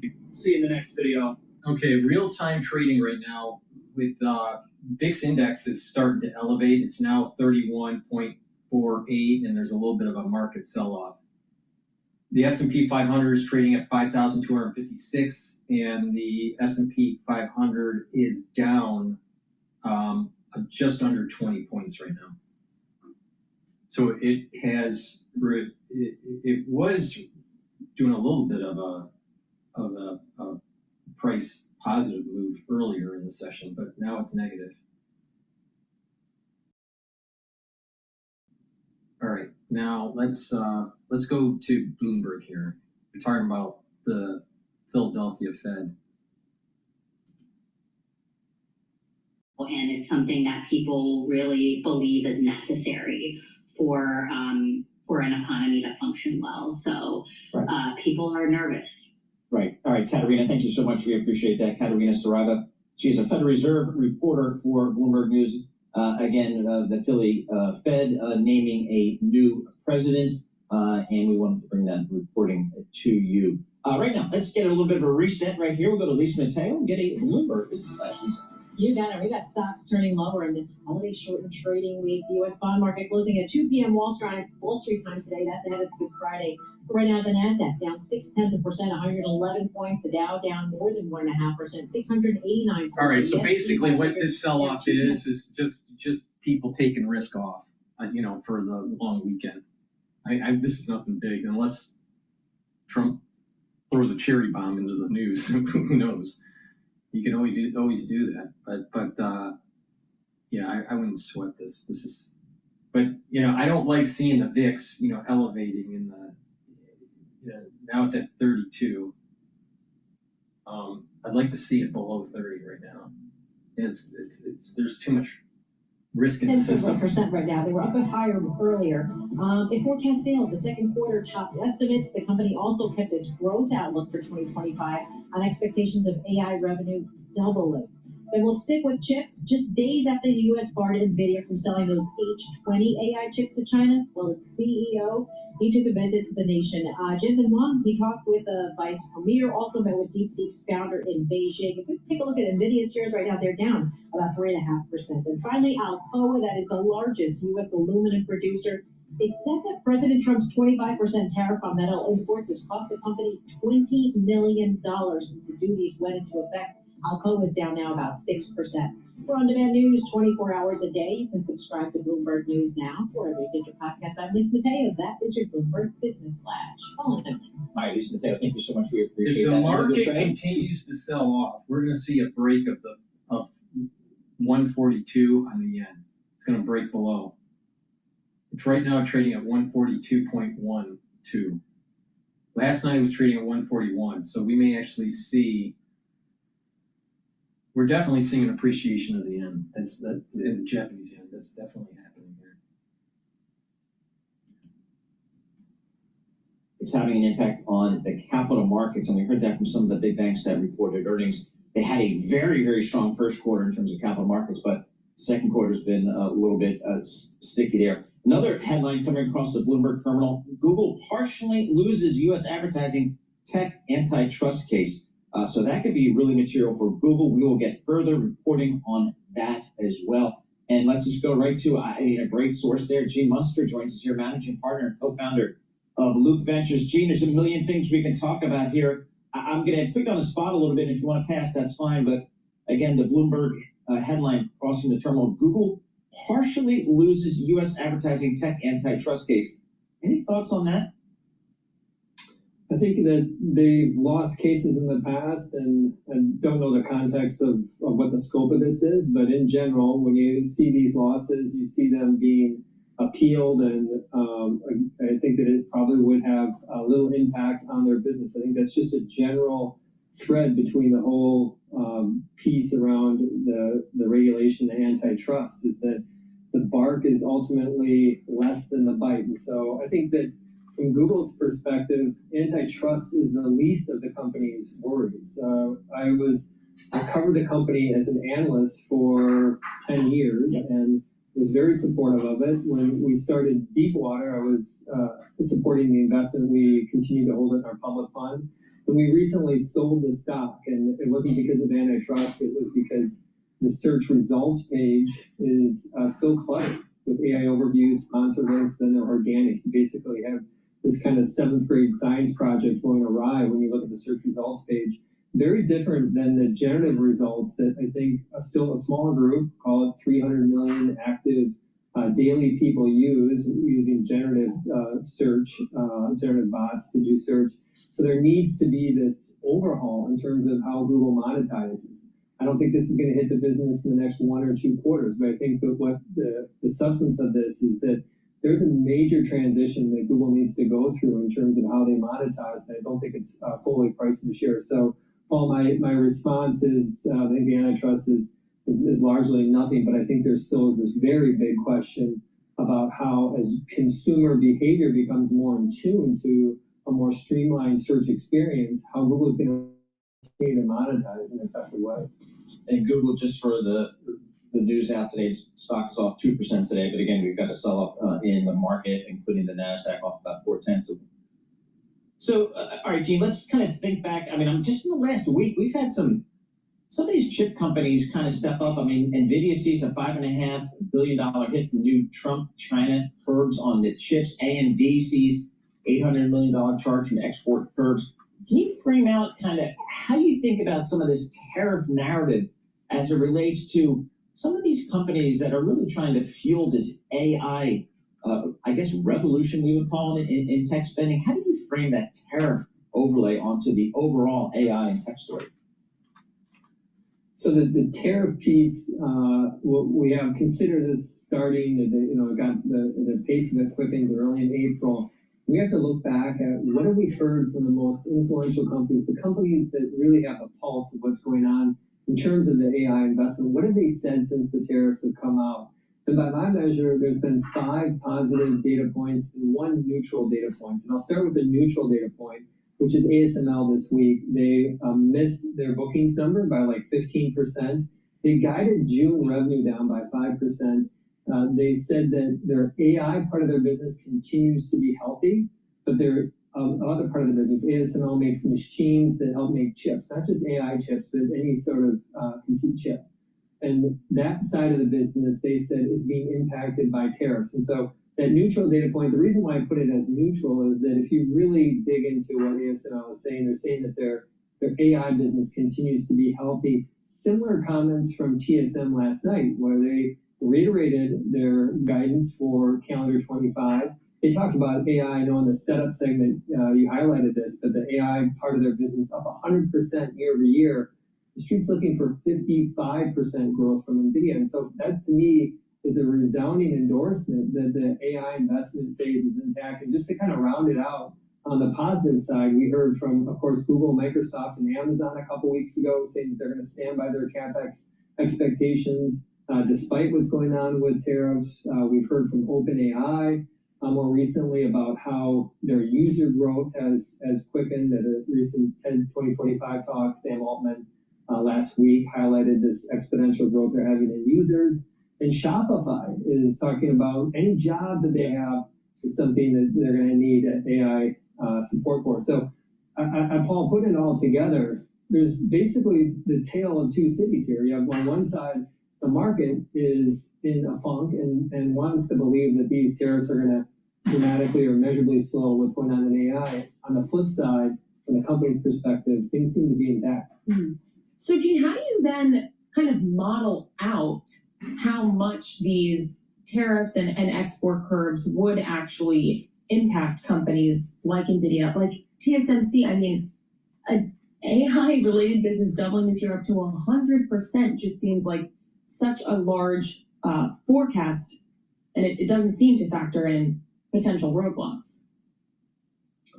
So the way you model it out is you have an expectation of how this ultimately plays out. And from our perspective, we look at what some of the hyperscalers are saying. We also look at what some of the large enterprises are saying around AI, what their expected budgets are, and then we trim those back. So in the case of TSM, talking about that 100%, NVIDIA is not going to grow their AI business by 100%, but by trimming it back, that 55% number to me still feels conservative. So there is a guess related to how you model this out, but that's ultimately kind of what investing comes down to, is making a prediction in terms of what ultimately these growth rates are going to be.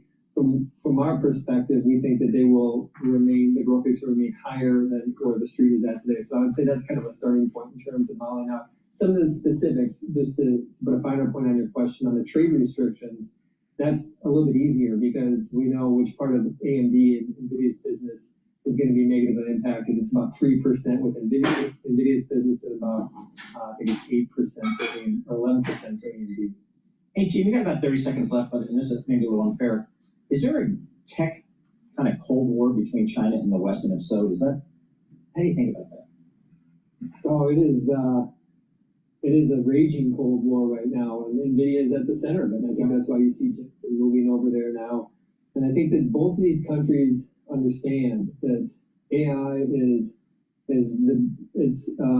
I don't know from like a military perspective what analogy, probably a nuclear bomb. I mean, that's the strength that AI is going to have. They understand that, and that's why they're fighting so hard to maintain leadership. Gene, thank you so much for your time. Always appreciate it. Gene Munster, managing partner, co-founder at Loop Ventures. The reason we like to speak to Gene is he has such perspective on the global technology. He's been there covering this technology industry for the last 30 years. So there at the birth and development of the internet, now in AI, and getting his perspective is very helpful to getting kind of handle what's going on out there in the news flow. The S&P 500 is absolutely unched on the day. The Dow's off 600 points. Thank you, United Healthcare. NASDAQ off 49 points. That's 0.3%. 10-year Treasury yields 4.29%. Pretty steady here this morning. We'll have more coming up. This. All right. Please go to my store, the-studio-reykjavik.com. Get the multivitamin. This is very important as cofactors for enzymatic activity, so your cells are performing the right way. You should be taking a multivitamin every day as a base. Same thing with the probiotics. A great stack would be taking the multivitamin and the probiotics together. You can see the actual ingredients for this multivitamin on the screen here. If you want, you can take a look at the label on my website, the-studio-reykjavik.com. Get this multivitamin, take it every day. It's easy to digest. Again, it's very important to take a multivitamin every day as part of that foundation, and you build off of that foundation. Now, let's talk about vitamin C. Vitamin C is very important to take for your immune system, for your skin, but also this has magnesium in it. Magnesium is very important for your brain health, and magnesium helps to boost up the efficacy of vitamin D3. So please take this vitamin C plus magnesium every day, boost up your brain health, boost up your skin health, and your immune system. Drink it with filtered water because it's water soluble. Please go to my store, the-studio-reykjavik.com. If you spend $150 or more on any order, you get a free gift until supplies last. Use discount 5 and you get $5 off. Now let's, I want to see if I can.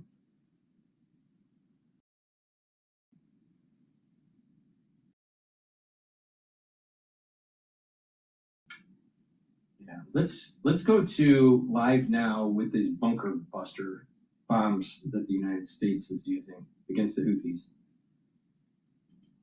All right, welcome back. I'm Austin.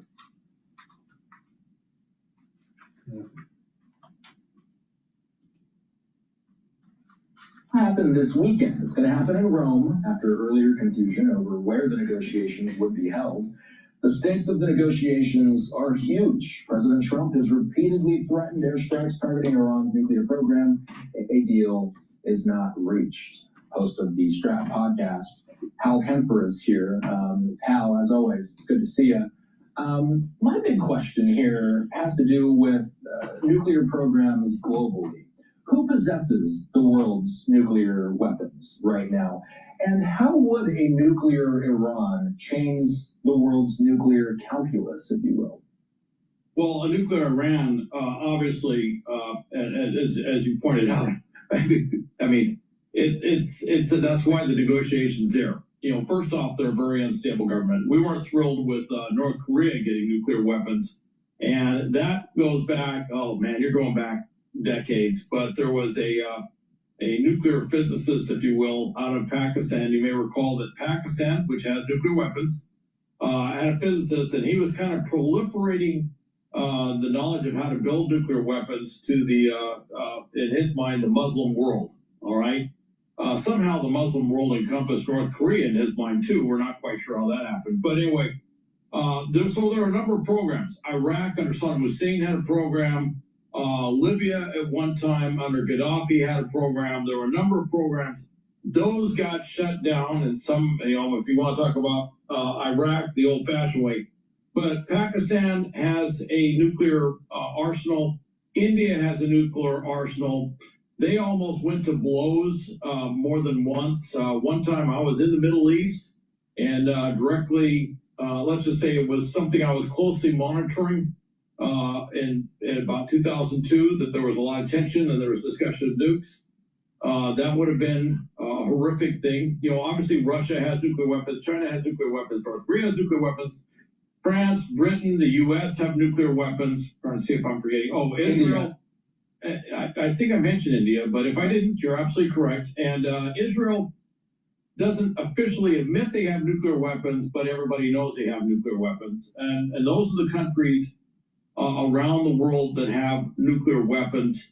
But the fear is that Iran has a nuclear program. They've been enriching materials up to 60%. If they get to 90%, that's the threshold for uranium enrichment, whereupon they can make a nuclear weapon. As of today, the International Atomic Energy Agency under the UN said that they're only weeks away from achieving that if they ever so desired. So that is something that they have on the threshold that they could do, hence the importance of these negotiations. But the fear is that if Iran was to do that, then there'd be other countries like Saudi Arabia that they would also want to have a nuclear weapons program. And even on the Korean Peninsula, and with all the changes going on geopolitically with U.S. position with various allies around the world, there's been a lot of discussion that both South Korea and potentially Japan, the only country that's ever been attacked with a nuclear weapon,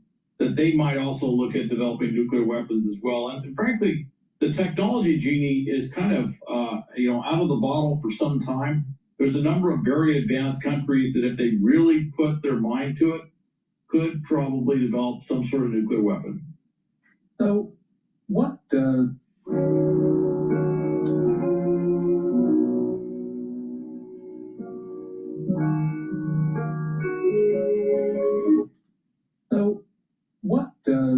Iran have to gain from these negotiations? We obviously know that these negotiations are aimed at ramping down Iran's nuclear program. That's what the U.S. has to gain from it.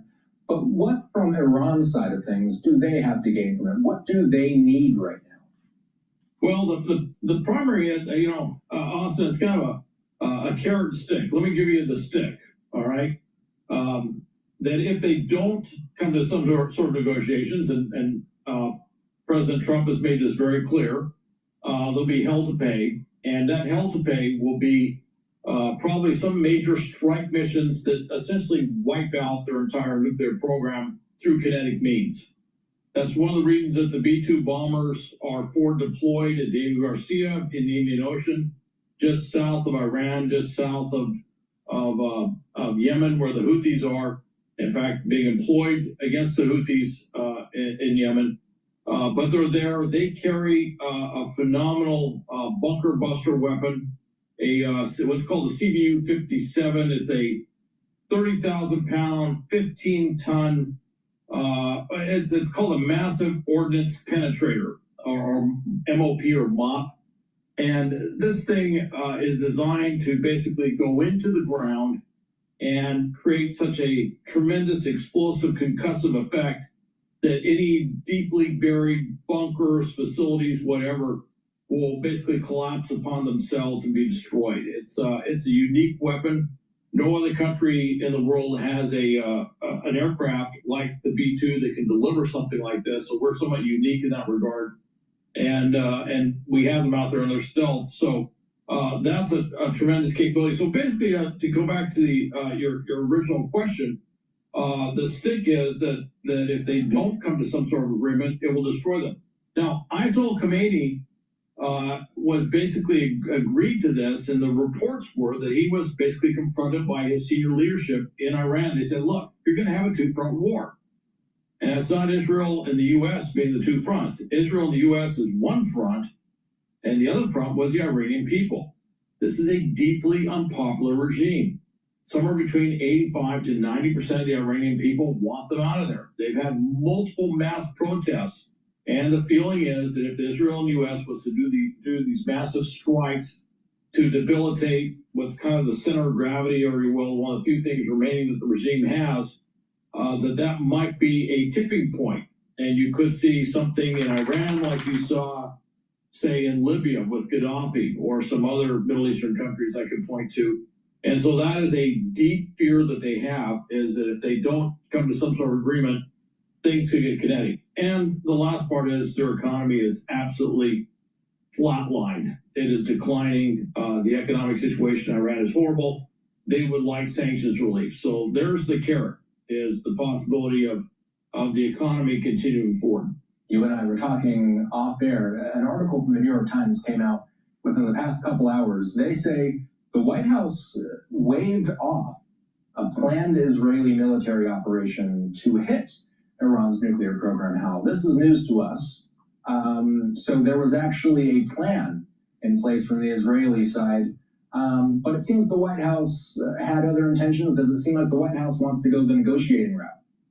You know, it does, and it's interesting. I think the Israelis have always had a plan to attack their nuclear facilities, and if you look at their previous attack, where they actually responded to an Iranian attack, they went in there and they took out a phenomenal amount of their air defense capabilities, the sort of air defense capabilities they would need to stop an air attack, air strikes against those nuclear facilities. They even hit a target set that was associated with their nuclear capabilities. So the Israelis definitely had a plan, but it sounds like it was being pushed really forward. And that would kind of explain, there was a lot of discussion out there, which was, why was Netanyahu in such a hurry? He actually leaving a meeting in Europe, in Hungary, to fly directly to the U.S. What was the timing on that? Because at the end of that meeting, it didn't look like he really got anything that he wanted per se. You know, it was an interesting meeting.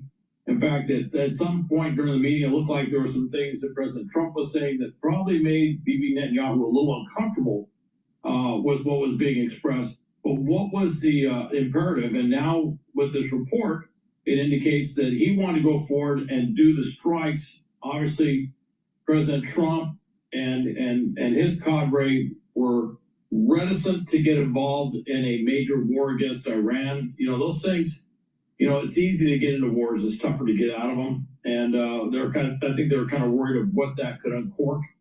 So they said, look, let's try the negotiating route. And of course, if the U.S. says that, I think we have enough sway to dissuade the Israelis. And the Israelis, by the way, do not have B-2 bombers. They do not have the ability to deliver something like a CBU-57. So that's something they would have to rely upon us to actually to deliver in a major strike package against the Iranians. One more thing on these nuclear talks before we continue on with potential strike on Iran. Please go to my store, the-studio-reykjavik.com, and get the ashwagandha root. This helps to control your blood glucose levels and your cortisol levels. That's going to help with your cardiovascular health and boost up your immune system. Turmeric is an antioxidant. It's going to soak up free radicals. It also brings down inflammation. Very important for your immune system and very important for your cardiovascular health. Stack these together, you get the max benefits for your immune system and your cardiovascular health. And you can stack it also with olive leaf extract. This helps with the immune system and cardiovascular health. It helps to bring down LDL levels and increase your HDL levels, so less plaque buildup, and it brings down inflammation at the vascular level and systemically. So please go to my store, the-studio-reykjavik.com. Take the olive leaf extract every day. Stacks really well with turmeric, ashwagandha. If you purchase this combo, you're getting dual benefit. You're helping your immune system and your cardiovascular system at the same time. And that's the beauty of the way I tell you how to stack these things, so you get the max benefit from them. Use discount 5 and you get $5 off. If you spend $150 or more on my store, the-studio-reykjavik.com, you get a free gift until supplies last.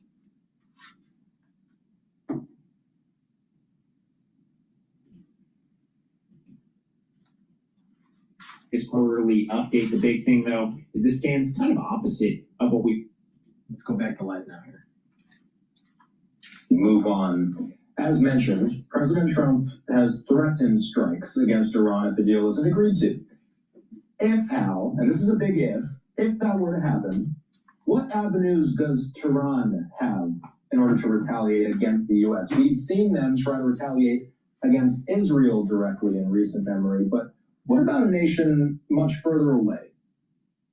Austin, that is a great question, and I'm glad you asked that. That's the issue of how can they respond?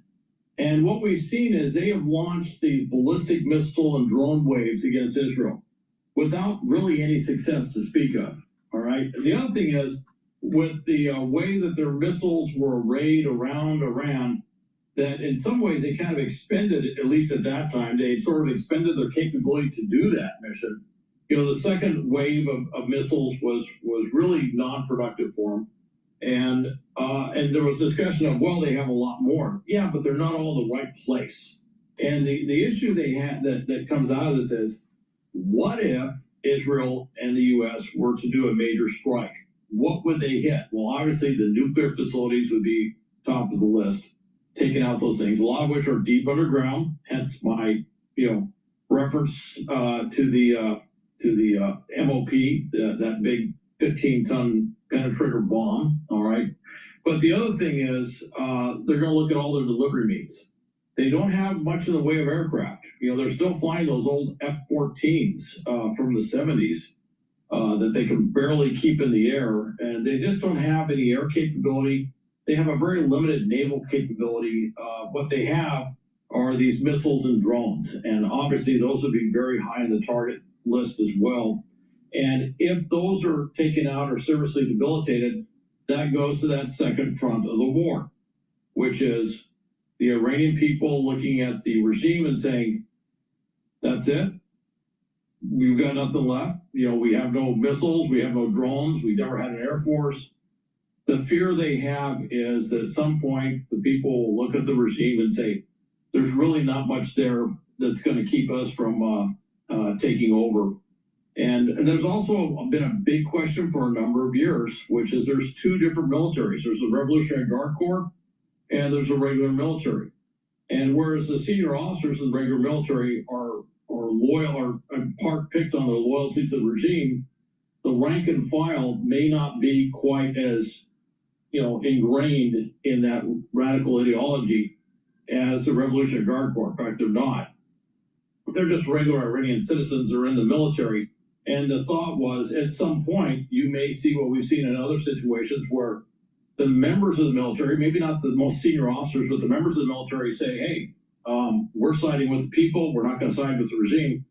And that would be enough to tip the balance. So there's a lot of what ifs that go into this, and that's part of the calculus behind this whole thing. So we got to talk about the Houthis. The Houthis. Our global power bank of 5 gigawatts includes completed facilities, secured power. The Houthis, of course, are an Iranian proxy. Fox News said the U.S. is now hitting the Houthis with so-called bunker buster bombs. This is, closely related to, if not the exact same thing you were already talking about. I believe a similar type of weapon was used in the killing of Hezbollah's Hassan Nasrallah. Hal, the U.S. has been striking the Houthis in Yemen for several weeks now. Are we able to tell if this has actually slowed the Houthis' attacks in the Red Sea? It's difficult to say. They're still firing on ships. They're still doing anti-ship attacks with drones and missiles. And I've seen some numbers that indicate that it's not really having the effect that we hoped. With that said, they're going after different targets now. It's not, there was a kind of almost a strange thing during the Biden administration where if they were getting ready to launch an anti-ship missile, then we would attack. All right, which to me seemed rather strange. It almost harkened back to some of the weird rules of engagement with the Johnson era in Southeast Asia during the Vietnam War. Anyway, with that said, the gloves are off. We're going after whatever Houthi target presents itself, whether or not it's getting ready to launch, and that includes leadership targets, where they live, going after them, trying to destroy the command and control within the country, trying to shift popular support for what the Houthi leadership is doing. And then if we can find any missiles, any drones, any capability they have to take out ships, that we put it on the target set and we go after it. And that's where those bunker busters really come in. The ones they referenced, and it was interesting, some of the international news references to that were referencing the CBU, not with the exact correct data, but they're referencing the CBU 57s, although there are variations of that particular ordinance. So it could have been they were talking about that. But we've used this. We've actually done B-2 strikes in the Houthi areas before, going back some months, but not for Diego Garcia, which gives a turnaround, what we call sortie rate, that's vastly bigger than trying to launch B-2s all the way for the United States and going over there and hit them, which means it's not just the bombs themselves, it's our ability to deliver those types of bombs over and over again and cause and really get into their, observation, orientation, decision, action loop, their decision-making process, which hopefully will persuade them that this anti-shipping campaign is a really bad idea. Okay, we need to take a quick commercial break. We want to talk about the U.S. border, though, when we return. I know this is something you have expertise in. The headline that came out today, U.S. Army to control federal land along the U.S.-Mexico border. The implications of that, how come we're going to be sticking around, we discuss in 2 minutes. All right, let's go back to Bloomberg. But before we do, please go to my store, the-studio-reykjavik.com. Get the structural nanosilver toothpaste. This has no fluoride in it. It's made from structural nanosilver. Whiten your teeth, freshen your breath, help with your gum line, reduce inflammation. This is the best toothpaste that you can get. Please go to my store, get a few tubes of this toothpaste for your household. Use discount 5 and you get $5 off. If you spend $150 or more on any order, you get a free gift until supplies last. Please go to my store, the-studio-reykjavik.com. And also get the structural nanosilver gel. This is a dual purpose product. This will help as a skincare, daily skincare. You can use it as an aftershave, but also if you're not feeling well or someone around you is not feeling well, put it on your hands, around your, ears, around your eyes, around your nose, around your mouth, lightly coat your nostrils, stays active for 5.5 hours. If you have a cut, an abrasion, minor burn, put it on that lesion and it'll help to heal it quicker. Please go to my store, the-studio-reykjavik.com. Get this very high quality structural nano silver gel. It's a dual purpose product. You should have this available in your household or at work at all times. You never know when you need it. And again, you can use it as a daily skincare. Please go to my store, the-studio-reykjavik.com. Use discount 5. And again, if you spend $150 or more on any order, you can get a free gift until supplies last.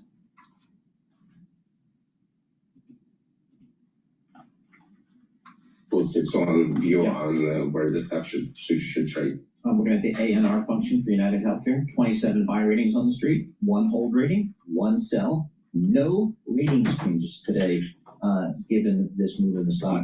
Great job, guys. Glenn Losa, Senior Equity Analyst for Bloomberg Intelligence, joining us here. Let's switch back to the markets broadly defined here. We got, again, red and green on the screen here. The S&P up 20 points, the Dow off 400, and the NASDAQ pretty much unchanged. Checking with Vince Signorello, Bloomberg macro strategist. Hey, Vince, what are you hearing in the markets? What's kind of the driver of market sentiment today? Is it still just trying to get a handle on where the president wants to go with his tariff policy? Yeah, it is. It's a couple of things. We're seeing a bit of interesting data come out this morning. It's usually something we don't pay a great deal of attention to, which is the Philadelphia Fed business outlook. And one of the things that really stood out was the new orders number. And you'd expect there would be a continuation of a build in orders as we head into what would be the end of the 90-day pause for tariffs. And instead, we saw a pretty significant drop. In fact, we haven't seen a drop like this since basically 2020, the pandemic, or 2009. And 2 periods in U.S. economic history you really don't want to associate with. So that really shook the markets a little bit in thinking that have we hit a saturation point with business and consumers where they've already kind of pre-purchased, if you will, the items that they want to in terms of front-running tariffs. And if that's the case, it really doesn't bode well for second quarter growth. The other, as you mentioned, exactly is the tariff situation. We've got 2 approaches from 2 different economies, if you will. President Xi is on the road. He's land-handing associates trying to set up economic tariff deals in Asia and also in Europe. Whereas Trump is kind of sitting back in the White House and saying, come to me and we'll talk about tariffs, almost as the traders say, kiss the ring, if you will. 2 completely different approaches, and you wonder how that's going to play out in the long run. You would think that President Xi's approach is going to come out more the winner in this, being more likely to sell up deals as he's going around wanting to seemingly make a bigger effort, if you will. But that still remains to be seen in how that plays out. But definitely, the big thing, I think, is what's really starting to weigh on traders' sentiment is, have we bought all of the things or most of the things that we want in the first quarter and front-run economic growth for the second quarter and perhaps beyond that? And is that going to weigh into a difficulty for the Fed to deal with in terms of growth and inflation? How are you looking at the Treasury market right now? We have yields a little bit higher on the longer end of the curve, pretty flat on the shorter end. What do you make of these moves as of late? It kind of makes sense if you think about it. We're seeing some steepening in the curves in the 530s. We hit earlier session highs. Actually, we're kind of there now, 87 basis points. It speaks of basically where traders, I think, see the story going. They see the Fed standing pat, and so near-term rates really don't have anything to drive them, if you will. But they're also hearing what they heard from Powell yesterday, that potentially inflation for longer, even stickier, and maybe even higher. And so that puts a little bit of pressure on the back end, and I think it makes sense to see steepeners getting involved. And it suggests as we go forward, that's going to be the conundrum for the Fed. If we see slower growth, that what Powell said yesterday, he saw a difficulty with the dual mandate. That's kind of a little scary when you take it into like its real context, right? You're seeing potentially the Fed saying, possibly the job market's going to slow, possibly the economy's going to slow, and possibly your inflation is going to remain stickier for longer, which basically means the Fed can't do anything. They can't cut to stimulate growth because then they might fuel inflation. So puts them in a box. What'd you make, I got 30 seconds, Vince. What'd you make of President Trump's commentary about Fed Chairman Powell and his time in office? You know, he's angry with him for sure. He compared it this morning to the ECB cutting and how come Powell's not cutting, they're behind the curve, et cetera, et cetera. But apparently what I'm hearing from the White House sources is that Bessent is in his ear and basically saying, fire him and you'll create extraordinary turmoil in financial markets. So while he's mad at him, he's going to be stuck with him, I think, for a while because he doesn't want to shake up Wall Street and what would inevitably happen if Powell were fired tomorrow. You know, the markets would fall apart, at least in the near term. All right, Vince, thanks so much for joining us. Vince Signorello, he's Bloomberg macro strategist for Bloomberg News, joining us via Zoom. Nobody does the Zoom thing better than Vince Signorello. That's for sure. Looking at the markets, kind of red and green on the screen here. The S&P is now up about 18 points. That's 0.3%. The Dow off 470 points. Again, a large part of that is from United Healthcare. That stock is off 22%. And that is a big component of the Dow Jones Industrials average. The NASDAQ is off 13 points. That's just about 0.1%. So kind of red and green here as we get ready for a 3-day weekend for the equity markets and the bond market as well. 10-year Treasury up a couple of basis points. Okay. While they're going on commercial break, please go to my store, the-studio-reykjavik.com. Get the Myotrol. Myotrol helps with gene expression to maintain and build muscle. Very important to take once you hit age 40. Take it every day. Do resistance training. Help to build your muscle and maintain that muscle. It'll also help to support your mitochondrial health. So you have the ATP that you need in your cells to maintain and build that muscle. Very important. If you're an athlete, younger or older, take Myotrol and it'll help with strength gains. This stacks really well with Glad 8 or barley that I have on my store, the-studio-reykjavik.com. So take a look at that, stack it, do that resistance training, and get healthy. It's a great product that you should be taking every day. Clarity Factor, very important to take at any age. It gets rid of that brain fog. And what will happen is that you're going to be firing those neurons. And with better neuron firing and better healthy neurons, it's going to help build those neural networks, that neuroplasticity, that positive neuroplasticity. And so you're going to have better memory, you're going to sleep better, you're going to think faster, and you're going to get rid of that fogginess that people have. Drink it with filtered water, very important. Now, another thing that you should be doing on a daily basis is do some cardio also, and do some balancing exercises and stretching. When you do that, you're activating your neurons, right? With that kinematics, right? You're getting better blood flow. Those are all very positive for neuroplasticity. So please go to my store, the-studio-reykjavik.com, and get the Clarity Factor. Take it every day. This is great for work. This is great for people that are in school, but also if you are retired, to help with your neuroplasticity and to help support your memory. Please go to my store, the-studio-reykjavik.com, and get the Clarity Factor. A great stack is the Myotrol and the Clarity Factor. You're helping with your musculature and you're helping with your brain health. So please go to my store, the-studio-reykjavik.com. Use discount 5 and you get $5 off any order. If you spend $150 or more, you get a free gift until supplies last.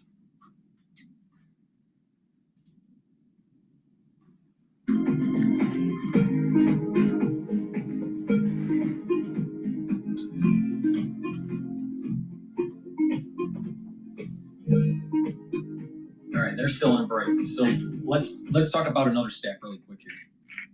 Ubiquinol is an antioxidant. It's going to soak up free radicals. Ubiquinol is the most active bioavailable form of CoQ10 that you can purchase. So get the Ubiquinol, soak up those free radicals, help support your mitochondrial health. It will help to boost up energy levels, and it supports neuron health. This stacks well with Clarity Factor, but it also stacks well with NAD+, and C60, and resveratrol. So take this, protect your neurons. Really important. Another great supplement that I have on my store is the NAD+ supplement. This will boost up your NAD plus levels. This will help with increasing your energy levels, help repair DNA damage, and protect your neurons. Stacks well with C60, resveratrol, ubiquinol, and clarity factor. So a great stack would be the ubiquinol and the NAD plus and the clarity factor if you want. But protect those neurons, extremely important, especially when you hit age 40. All right, and do those modalities that I said. Some cardio, some resistance training, balancing exercises, stretching exercises, all those are going to be helping with the neural health and getting that better blood flow. And with that, your overall health will improve too. So please go to my store, the-studio-reykjavik.com. A lot of people don't realize that stretching exercises activates different types of neurons. When you do resistance training, activates another different set of neurons. When you're balancing, that's helping with your cerebellum. So it's important not just to learn new things, but you also need to train your body in different modalities and get that better blood flow and take the proper supplementation. So get the ubiquinol, get the NAD+, get the clarity factor. Please go to my store, the-studio-reykjavik.com. 4 hours a day. Subscribe to Bloomberg News Now wherever you get your podcasts. I'm Amy Morris. That's a Bloomberg Business Flash. We return you now to Bloomberg Intelligence with Paul Sweeney and Emily Berfeo. All right, Amy Morris, thank you so much. We appreciate that. Emily Berfeo sitting in for Alex Steele. Alex will be back Monday. She better be, that's all I'm saying. And we're here in our Bloomberg Interactive Studio. We're streaming live on that YouTube thing. So head over to youtube.com, search Bloomberg Podcast Live. That's where you'll find us. We need some perspective, folks. When you see markets kind of ripping around as they have over the last several weeks, you need to talk to somebody who's seen some cycles before, who's managed through these markets. And our next guest is certainly one of those folks. David Kuba, he's a founder, chief executive officer, and chief investment strategist. As I like to say, he's the boss at Mainstay Capital Management from lovely Troy, Michigan. Hey, David, what's the conversation you're having with your teams? I bet you there's some folks in Mainstay Capital that haven't seen some of this volatility before. What do you say to your teams? What do you say to your clients these days? Well, you know, when we look at the markets that we've been in this year, and it's reminiscent, starting to become even more reminiscent of 2022 in terms of certainly what's happening with stocks and just the volatility in bonds. They're faring a little better, but the volatility in bonds. And so, you know, when we talk to clients and we talk among the team, we talk about these different levels of investments or different levels of investing. We go level one is indexing, just S&P 500 index fund. That's worked very well over the past couple of years. It's worked well over very many years because you own large cap stocks that have done well. From there, you go to maybe a buy and hold approach of a more diversified portfolio than the S&P 500, level two. Level three, maybe add periodic rebalancing to that. Those all work fine in a bull market. In a year like this year, 2022, other years, we have what we call level four investing, and that's tactical asset allocation. That's where investors need to be right now. They need to be. No, buy in, broad index, take advantage of the lower prices in the S&P 500 or some other broad index and hold it. You're going to benefit down the road, definitely within the 6 months, 12-month time frame. You're not going to see a better opportunity. You're going to look back, and think about it. Look back on when the market tanked, all right, in 2020. Don't you wish you bought in, near that bottom? Maybe not at the bottom because a lot of stuff was happening. But the thing is maybe near that bottom? Yeah. Well, it's the same issue here. It's the same issue. When you want them to maybe be a little bit more tactical. Yeah, so, dollar cost averaging always works well over time. And for those participating in retirement savings plans at their workplace, a 401k plan, they're getting that automatically through payroll contributions. But in terms of the rest of your portfolio, that tactical part, it's more of not as much market timing as maybe sector rotation or asset class rotation. But the key is is we need to move beyond, and this is what we advise our clients. We need to move beyond in a year like this, or in 2022, another good example, those traditional asset classes of stocks, bonds, and cash, and look abroad, which we haven't done in years to a significant degree. We have portfolios this year that have 3 times as much international exposure that they would have had this time last year. And so a portfolio starts to look very, very different in a year like this. I don't want to say a hedge fund strategy but certainly looking beyond traditional asset classes. It's key in a year like this because there's areas that are delivering positive returns, with a bond market that's about flat with a lot of volatility and a stock market that's down 10% this year.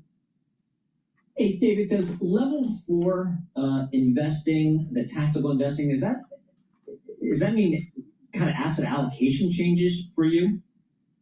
Yes, that's exactly what it means. So tactical asset allocation, there was a study done a long time ago in 1986 where they determined that about 93% of your performance comes from asset allocation, 7% from stock picking. Some may argue with that, but that study has been done a couple of times. And essentially, what we're doing is we're looking for areas of opportunity for growth and areas to protect ourselves in downside risk. And that could be among asset classes and that could be within sectors. But sometimes it's moving to commodities or liquid alternative strategies. Gold, for instance, we have an allocation to gold in our portfolios this year for obvious reasons, and we can talk about the thesis for gold, why it's done so well, and why we think it has a long runway ahead with the markets reaching peak uncertainty and ultimate fear trade.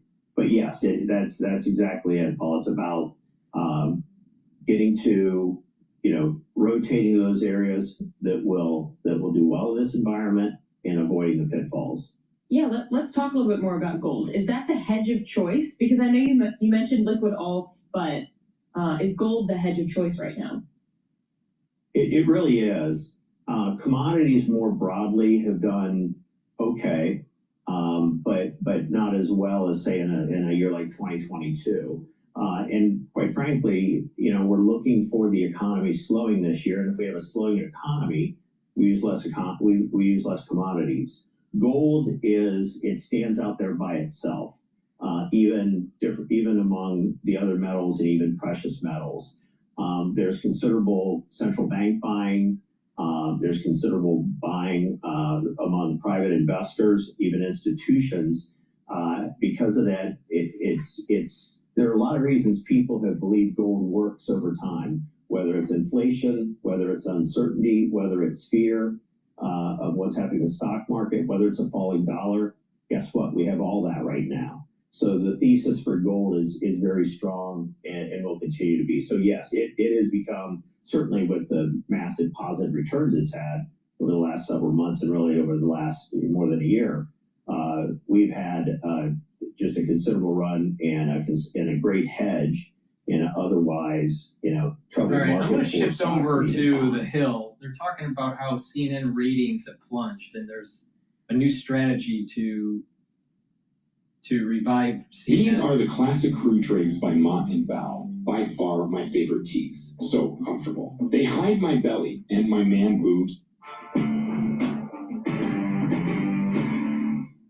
CNN's newest chief, Mark Thompson, is planning a Hail Mary of sorts to save the network. In a recent exclusive, Thompson told the Financial Times that he's launching a suite of digital subscription services as part of a wide-ranging overhaul, adding, quote, "Our entire industry is going through a revolution. The landscape is going to continue through the stresses and strains of an enormous disruption of audiences and of the media in general." CNN did see a little boost after President Trump's second inauguration, but it has consistently fallen behind Fox News and MSNBC in the ratings. Will these changes turn CNN's ratings around? Joining us now to weigh in is media journalist Steve Krakauer. Welcome, Steve. Hey, thanks for having me. So what do we make of these changes? I mean, on one hand, they don't seem necessarily implausible changes in the current media environment for any organization, but CNN obviously having some, I think, identity problems generally. Where do you think things stand for them? Yeah, I think Mark Thompson has correctly diagnosed that you need a bit of a revolution to compete in this new media environment. I'm not so sure they're there yet. I mean, there's two sides of this. The first one, which I think is kind of the business end, and then there's the editorial end. On the business side, he's absolutely right. I think that there needs to be wholesale changes in how CNN makes money. People are fewer and fewer are going and just turning on their television in a linear way and consuming content, and then of course you get into ad rates for Nielsen ratings, et cetera, et cetera. So I think he's right. Go to the CNN website, probably expand beyond just the typical offerings of what happened or what is happening into much more exclusive, unique areas. I think that that's the right idea. Now, I'd be very curious to see the execution, and a lot of that gets back to the first area of editorial, which is the talent. Who are the people that will represent this new revolution of CNN? And I have to say, I've been thinking about this as kind of what's the analogy for this? Because CNN, years ago, I think anytime you go 2021, let's just say, and they're in an identity crisis. And CNN is like a baseball team that needs a revamp, okay? And instead of, they brought in a new leader. So they had Jeff Zucker, and then they had Chris Licht, now they have Mark Thompson. And all these people, instead of saying, let's go and hire some new talent, some new players to get our team a little bit better, they've decided to take the same players and say, okay, now we're going to be a football team. No, okay, now we're going to be a soccer team. You can't do that. That is going to be a totally losing proposition here. You need new people in the building because the audience knows that you're the same team. So I think that's really what it comes down to. If you really want to revamp CNN, you need to have new talent. You can't just simply shuffle the deck chairs of the Titanic. It goes to show how confused the business model is. Like, if you were just to ask me how CNN is doing, I would have actually said since the election, I find CNN clips more interesting. I see more of them on social media. There's some really interesting panel discussions happening during the day with now for the first time in forever, like actual conservative voices in discussion. They've had more of Kevin O'Leary. They've had more of other people that, it seems like it's actually improved content for me as a viewer, but it's actually not translating to success in terms of people turning on the television and watching, which is the revenue model. So there's something wrong with just that basic problem that going viral and doing well does not necessarily translate to doing well financially.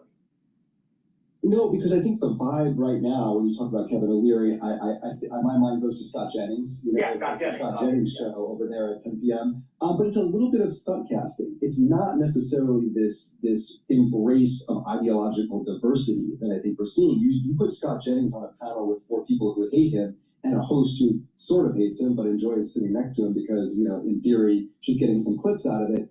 That's not really a recipe for changing the dynamic and building new audience, because I don't think it's not recognizing that the moment has changed yet. And we're still in the early days. We're only 80, 85 days into this Trump administration, and I do think that this Trump 2.0 really represents something different. Obviously, you've got people like RFK and Tulsi Gabbard who are more traditional upper left. And you've got people like J.D. Vance as a VP who's populist. You've got a coalition that's built, and you're not really reflecting that on CNN when you've got just Scott Jennings and the same kind of panel and people yelling at him. And yes, those kind of clips go viral, but that's not a recipe for long-term success or audience change, a real shift in what you're trying to do on the network. Do you think in any sense is there an inherent problem that CNN faces in that if you take the big 3 in cable news, Fox News has a very clear conservative identity. MSNBC has a very clear liberal identity. CNN, obviously conservatives see it as liberal-leaning. CNN would certainly espouse the idea that it is more neutral. But the point is the clarity about what CNN is seems to me lesser than what Fox News is or what MSNBC is. Is that a problem for them? For sure. And I think this has been a problem for, truthfully, ever since Donald Trump came onto the scene in 2015. We're talking about 10 years now of this being a problem, because you're absolutely right. MSNBC, if anything, has further embraced their ideological bias, if you will, or just honesty about who they are and what they're becoming, and their positioning in this Trump administration. They are their new boss. They're Rebecca Cottrell, who formerly was at CNN, but I think is making the sorts of hires, the new people that she's bringing in, to embrace that leftward move. And going further to the left, Fox obviously clearly up the right, and CNN is in this no man's land where I think that the problem is they are not objective and unbiased. They clearly are not. And yet they are not really resigned to necessarily be that way either. They have people on the air, like Abby Phillip, who is the host of that CNN Tonight, the Scott Jennings show that we're talking about, who clearly is coming at it from a point of view, but is refusing to admit that she's coming at it from a point of view. So I absolutely think that in this new media environment, you need authenticity. You need, I think, a real precision in how you come at issues, which I think obviously makes shows like this really successful. You need to be honest about who you are. And that's still, there's this resistance from CNN to do that because they're refusing to kind of go one way or the other. They don't have to be fully up the left. They don't have to be anti-Trump to simply be more honest about where they're coming at these issues from. Also, the brand, just media brand. Tomorrow. It's such a delicate word. It can be promising, comforting even. It can also be Also, the brand, just media brands in general, have diminished power as younger viewers. They're getting their news from individual personalities all over social media, that kind of thing. It's not the power that the brand has just diminished, or to even replace, say, we're still CNN, so now we'll get a new person, we'll switch this person, we'll move this person here. But that's just not, that doesn't comport with how younger viewers, and by younger I mean like everyone under the age of 75, is engaging with news content. They like personality and individuals and perspective. They like to know what else is going on in that person's life. It's a mix of journalism is now a mixture of journalism and reality TV and entertainment, as are our politics. It's totally true. And I have to say, I've been watching really one of my least favorite media members, Jim Acosta, kill it on Substack. I have to say, and I'm not personally a fan of what he does, but he's doing it in a smart way because he's building a giant audience. I think he's upwards close to 300,000 subscribers on Substack. 5 figures of paid subscribers, so he's making now upwards of 7 figures, over $1 million a year right now, based on just my numbers of the math here. I think that he's doing a good job in essentially saying I was too hot for CNN. They couldn't handle me. He was offered a midnight show. He decided to leave and start his own thing. And that is where this direction that we're seeing just across the media landscape. You're right. People are looking for personalities. They're looking for that deeper connection, whether it's podcast, Substack. That's the new media environment. Now, if I'm giving just a little bit of unsolicited advice to CNN, what I would say is embrace that. Think of yourself not necessarily as a network where you put on the CNN jersey, but almost like a record label. Collect people that are smart and interesting and have diverse points of view and put them under the umbrella and let them have their new media space, let them have build their audience independently, but have them collect under an umbrella of CNN, a place where you can find all sorts of opinions and ideas. I would do that. I don't know where they're going to go, but that's I think what you need to do to succeed in this traditional media environment as a legacy media outlet. You've got to think bigger picture about where things are overall. Steve, thank you so much for joining us. We really appreciate it. Great to be here. Thanks. Coming up next, President Trump is waging war against his enemies. Of course he is. Please go to my store, the-studio-reykjavik.com, and get the vitamin D3. This is a gene expression cofactor, really important to take. It also helps to absorb calcium. It works better when you take magnesium in your supplementation. You can get that on my store, the supplementation for magnesium. But vitamin D3 couples really well with K2 and K7. It helps with your vascular system and also your bone health. Do some resistance training, take in some calcium, and take the D3, the K2, make sure you have magnesium in your supplementation, and you'll be building a better bone density, especially with those resistance training, weightlifting, and then also these vibration exercises that I've talked about, where you do these calf lifts and you bring down your heel. You shouldn't have any shoes on, and you'll feel a vibration up through your leg and into your spine. Really important to have that additional stimulation for bone matrix depositing. That's really important. So please go to my store, get the D3 and the K2. It helps with cardiovascular health too, and bone health. Nattokinase stacks really well, especially for the cardiovascular stack, but nattokinase is great for breaking up clots because it's fibrinolytic, and it brings down LDL levels and helps to increase your HDL levels. So take this stack, D3, K2, nattokinase, do the resistance training, and you get two benefits from it. You're helping with your bone health, you're increasing your bone density, but you're also helping with your cardiovascular health. So please go to my store, the-studio-reykjavik.com.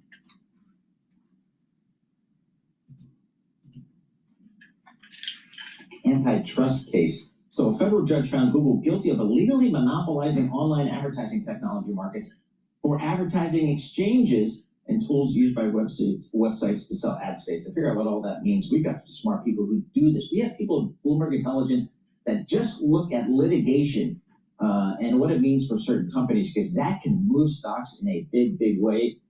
We've got a couple of voices here, but one you know, Jennifer Reed, a Bloomberg Intelligence senior litigation analyst. We've talked to her for a long time. She helps us out on a lot of these big cases. Now we've got another voice as well on Bloomberg Intelligence, Justin Teresi, Bloomberg Intelligence antitrust litigation and policy analyst. He's down there in DC right now. Jen, talk to us about Google here. What did the court find here? Yeah, this is a really complicated case, honestly, Paul. Google has these products, which you refer to. It's called the ad tech stack, and it's not something normal consumers know about, but it's a series of software from start to finish whereby publishers and advertisers can come together to sell and buy space on the internet, right? And it's important because it's moving very quickly and lining up the ads properly, with the consumers that should see those ads.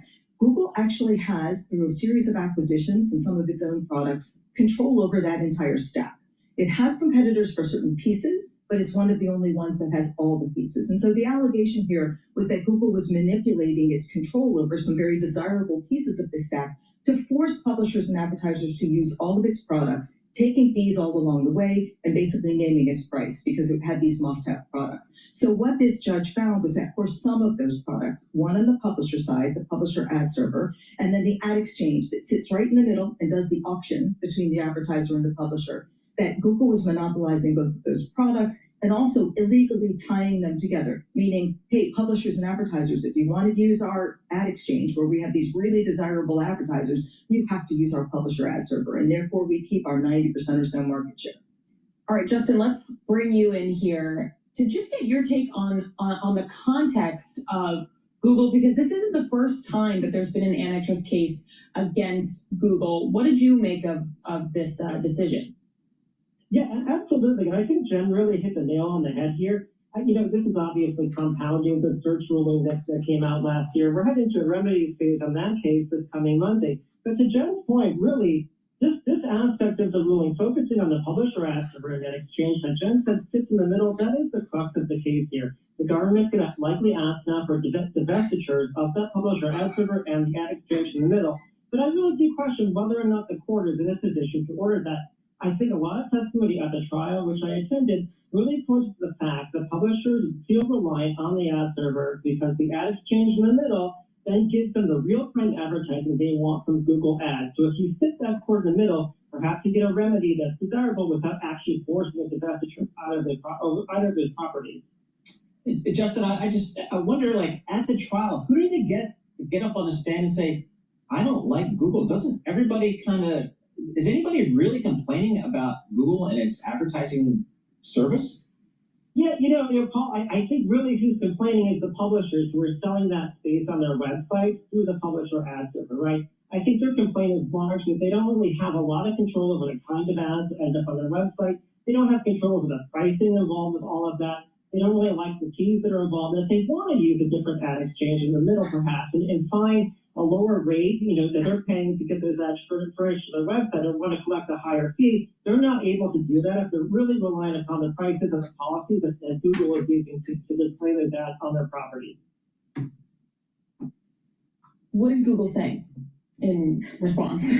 Well, Google would say, look, we have loads of competitors for these products. They sort of pick apart the policies that the Department of Justice pointed to, saying that you're forcing these companies to use your products, saying, no, based on these policies, they're not forced. They have options. They can go to our competitors. And by the way, there's this doctrine in antitrust, and it's called a refusal to deal. And essentially, it's a big defense that's used by a lot of these companies. Essentially, what the refusal to deal doctrine says is that any company has the right to deal with who they want to, and they don't necessarily have to do business with their competitors. So in other words, a competitor ad exchange working with Google's publisher ad server. And that can often work, but in certain cases, the conduct of the company goes beyond just sort of what's covered by a refusal to deal, and it becomes an unreasonable restraint of trade. And that's where you sort of get past that. So what Google tried to say is, well, this isn't unlawful under the antitrust laws because we don't have to do business with our competitors.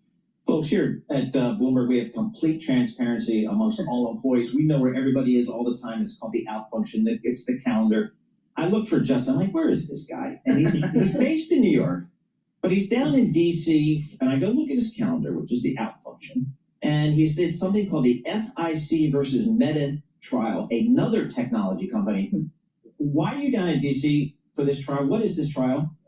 This is the topic of the week, I feel like, Paul, right? So the FCC is suing Meta right now, seeking a divestiture of Instagram and WhatsApp for the actual acquisitions of those companies that are arguing with anti-competitive. But as we all know, they've owned properties now for well over a decade. And I have to say, seeing Zuckerberg on the stand the last few days, his testimony has been really, really strong. He did a great job fending off a lot of the criticisms coming from the FCC. His case, I think we both thought, Jen and I, was already not necessarily the strongest. There's a lot of holes there. I don't think they really defined the marketplace the right way in terms of positioning Meta as a monopolist. So there's a lot going on. It's big tech on trial, I think, and everywhere you look these days. That's right, and now it's not just Jen. We've got a bigger team of litigation analysts.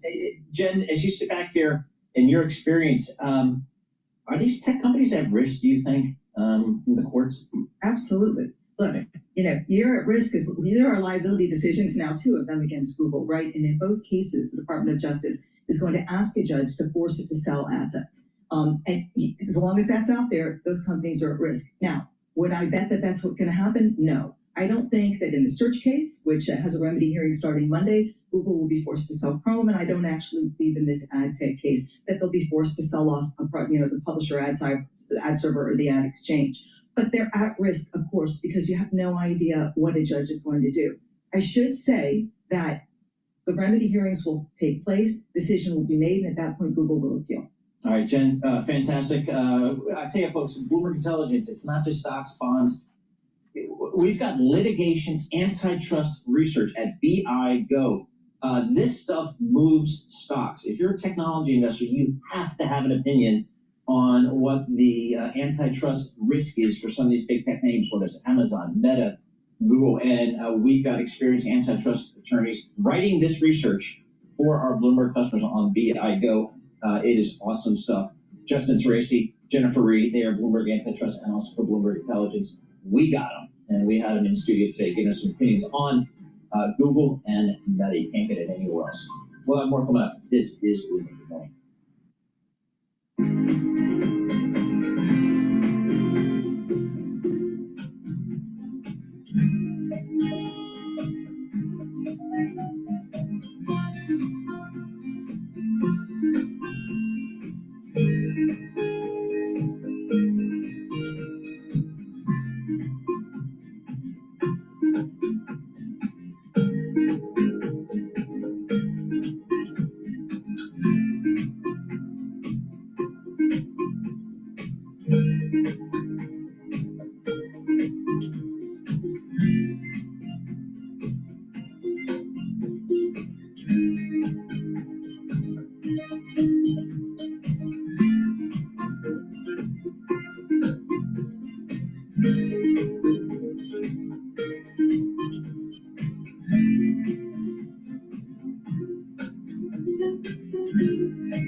All right. Please go to my store, the-studio-reykjavik.com, and get the resveratrol. This is an antioxidant. It's going to soak up free radicals, so it'll help to boost up the health of the mitochondria. You're going to have more energy. It also helps with youthful gene expression and get rid of cells that are in senescence. So this is a really important supplement for an anti-aging protocol. I've been taking resveratrol for decades. So please go to my store, the-studio-reykjavik.com. It stacks really well with NAD+, ubiquinol, C60. So with resveratrol, you're going to start, especially when you stack it, you're going to start seeing that aging, that slowing down of that aging process for you. So stack this, like I said, with C60, NAD+, ubiquinol, works really well. Please go to my store, the-studio-reykjavik.com, and get that youthful gene expression. Really important. And C60, very potent antioxidant. It's going to soak up free radicals. It's going to reduce the stress in the cell, boost up the health of the mitochondria. You're going to have more energy. The cells in your tissues and your organ systems are going to perform better. You're going to have a better immune system. You're going to have a better endocrine system. It even improves the health of your neurons because it's improving the health of the mitochondria. So you have more ATP in those neurons to produce those neurotransmitters, but it's also soaking up the free radicals and reducing the stress so that the neuron is healthier. So please go to my store and get the C60. Take a teaspoon a day, take it on an empty stomach for best absorption. If you work out, take it before your workout. They'll soak up the free radicals that you're generating during your workout, and you'll recover quicker. And by taking C60 on a regular basis, you're going to start seeing the benefits, more energy, your endocrine system is to perform better, your immune system is going to perform better, you're reducing the stress in those cells, and the damage that free radicals cause, you're reducing that. So please go to my store and get the C60. You can get it in MCT coconut oil, avocado oil, or in extra virgin olive oil. C60 has to be in a lipid, in an oil, for absorption, for proper absorption. Really important. Please go to my store, the-studio-reykjavik.com. Get the C60, use discount 5, you get $5 off. You spend $150 or more on any order, you get a free gift until supplies last. I have it in a 2 ounce, a 4 ounce, or an 8 ounce configuration. It is cheaper to buy it in the higher ounce configuration because the per ounce cost is less. All right. So it behooves you to buy a 4 ounce or an 8 ounce, but it's up to you. I understand people's affordability during these tough times, but make sure you get C60. Don't skimp out. It's very important to take. It's extremely important. It's a cornerstone of this health protocol that I have. So please go to my store, get the C60.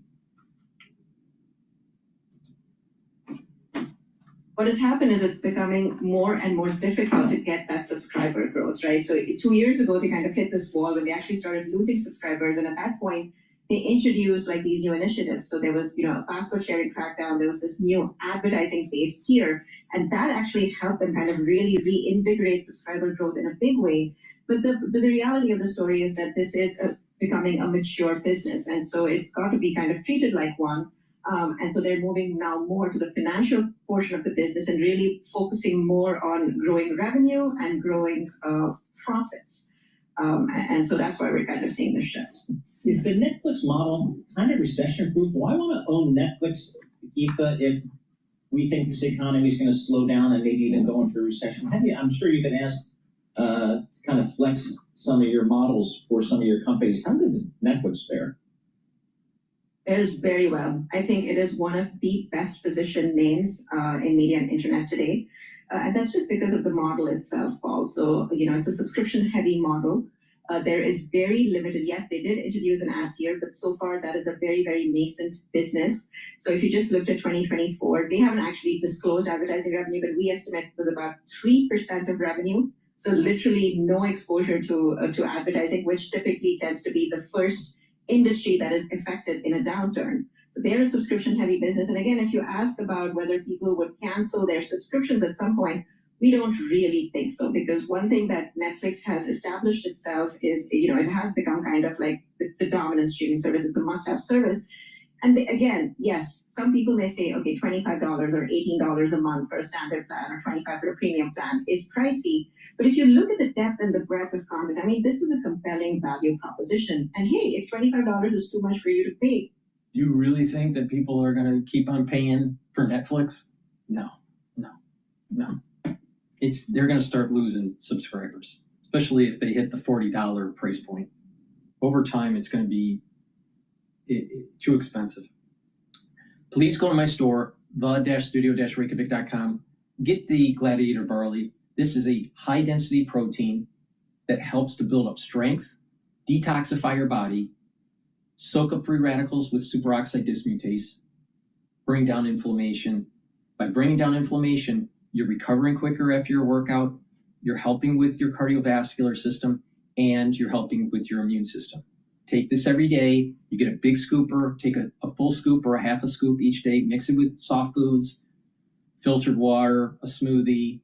Some people mix it with milk, but take it every day. Really important. Do resistance training. It stacks really well with Myotrol, so you can build muscle. If you're an athlete, younger or older, you will benefit from this also by taking this as your fuel source, either pre or post-workout fuel source.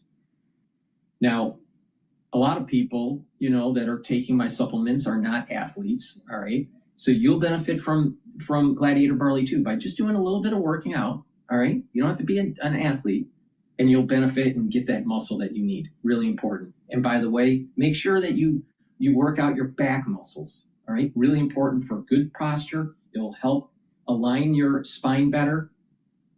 And when you have a better posture, you're going to actually improve your lymphatic flow, and you're also going to improve your blood flow. So just a little trick to improve your health. So please go to my store, the-studio-reykjavik.com, get the Gladiator Barley. I also have the Heirloom Barley. Very similar to the Gladiator Barley. You take it the same way, except that with the Gladiator Barley, it's giving you also the benefits of that strength that you need, while the Heirloom Barley doesn't do that. It just focuses on the detox, bringing down inflammation, and soaking up free radicals with superoxide dismutase. Both are very high quality. You can take them separately, or you can mix it with the Boomer Boost, all right? I suggest that you mix it with the Boomer Boost because you get the max benefit, all right? So those are the Heirloom Barley, and the Gladiator Barley is the high-density protein that you need that helps other systems like detox for your body. But Boomer Boost is 68 nutrients that you need to take every day. You take it for your breakfast or for your lunch, so once a day. You can take it separately, or you can take it with the barley. It's best that you take it with the barley. And you get a big scooper, take 1 scoop a day, mix it with soft foods, filtered water, milk, or smoothie, however you want to take it, but take it once a day, breakfast or lunch. What you're going to notice is that you're going to have lots of energy. You're going to have this steady burn of energy throughout the day, no spiking. You're going to have better concentration, better memory, better sleep. It targets also your heart health and your vascular health. It targets your brain function. It targets strength, so you're going to have more strength. And it's going to boost up your energy levels in your metabolism. Within 72 hours, you're going to notice the benefits of this. It has 68 nutrients. So take a look at the label here. Read it on my website, the-studio-reykjavik.com. It's a great supplement to take every day. You will notice the benefits of it within 72 hours. All right? You're going to be sleeping better and have more energy and more vitality, and you're going to be wanting to do things, all right? And you're going to just naturally move around more and want to work out, all right? So take this. You can take it separately, or you can take it with the barley, either the heirloom barley or the gladiator barley. Now, if you're an athlete, take the Boomer Boost pre-workout or post-workout with the gladiator barley, all right? If you want to stack it with also the Myotrol, you get the max benefits. Now, for ones that are not athletes, again, you're going to benefit from taking the Boomer Boost separately. But if you start working out and you're taking the gladiator barley, you're going to really bring down those A1C levels. You're going to control diabetes, right? You can control your blood glucose levels. You're going to get healthier. You're going to have better heart function. You're going to have better brain function, right? You're going to have lots of energy, right? And like I said, you were and detoxify your body and bring down inflammation. Those are really important for vascular health and immune system. So this stack is really powerful, especially when you approach a holistic approach. All right, and that holistic approach. I think you'd like some kill. That holistic approach is proper diet, proper exercise. Make sure you filter your water. Make sure you stay away from processed foods. Do the four modalities of working out: resistance training, cardio, balancing, and stretching. That all four are really important. Do that regularly. Proper sleep, and learn new things. All right, pick a subject that you want to learn, something that you're not used to learning. All right, read, write, talk to people. These things are going to be very positive for your brain function and building neural connections. And when you're eating better and you're eating properly and you're staying away from processed foods and you're detoxifying your body, and with proper supplementation, you're this holistic approach, you're going to get the max benefits from stacking these supplements. All right, it's a lifestyle. It's the point I'm making is it's a lifestyle change.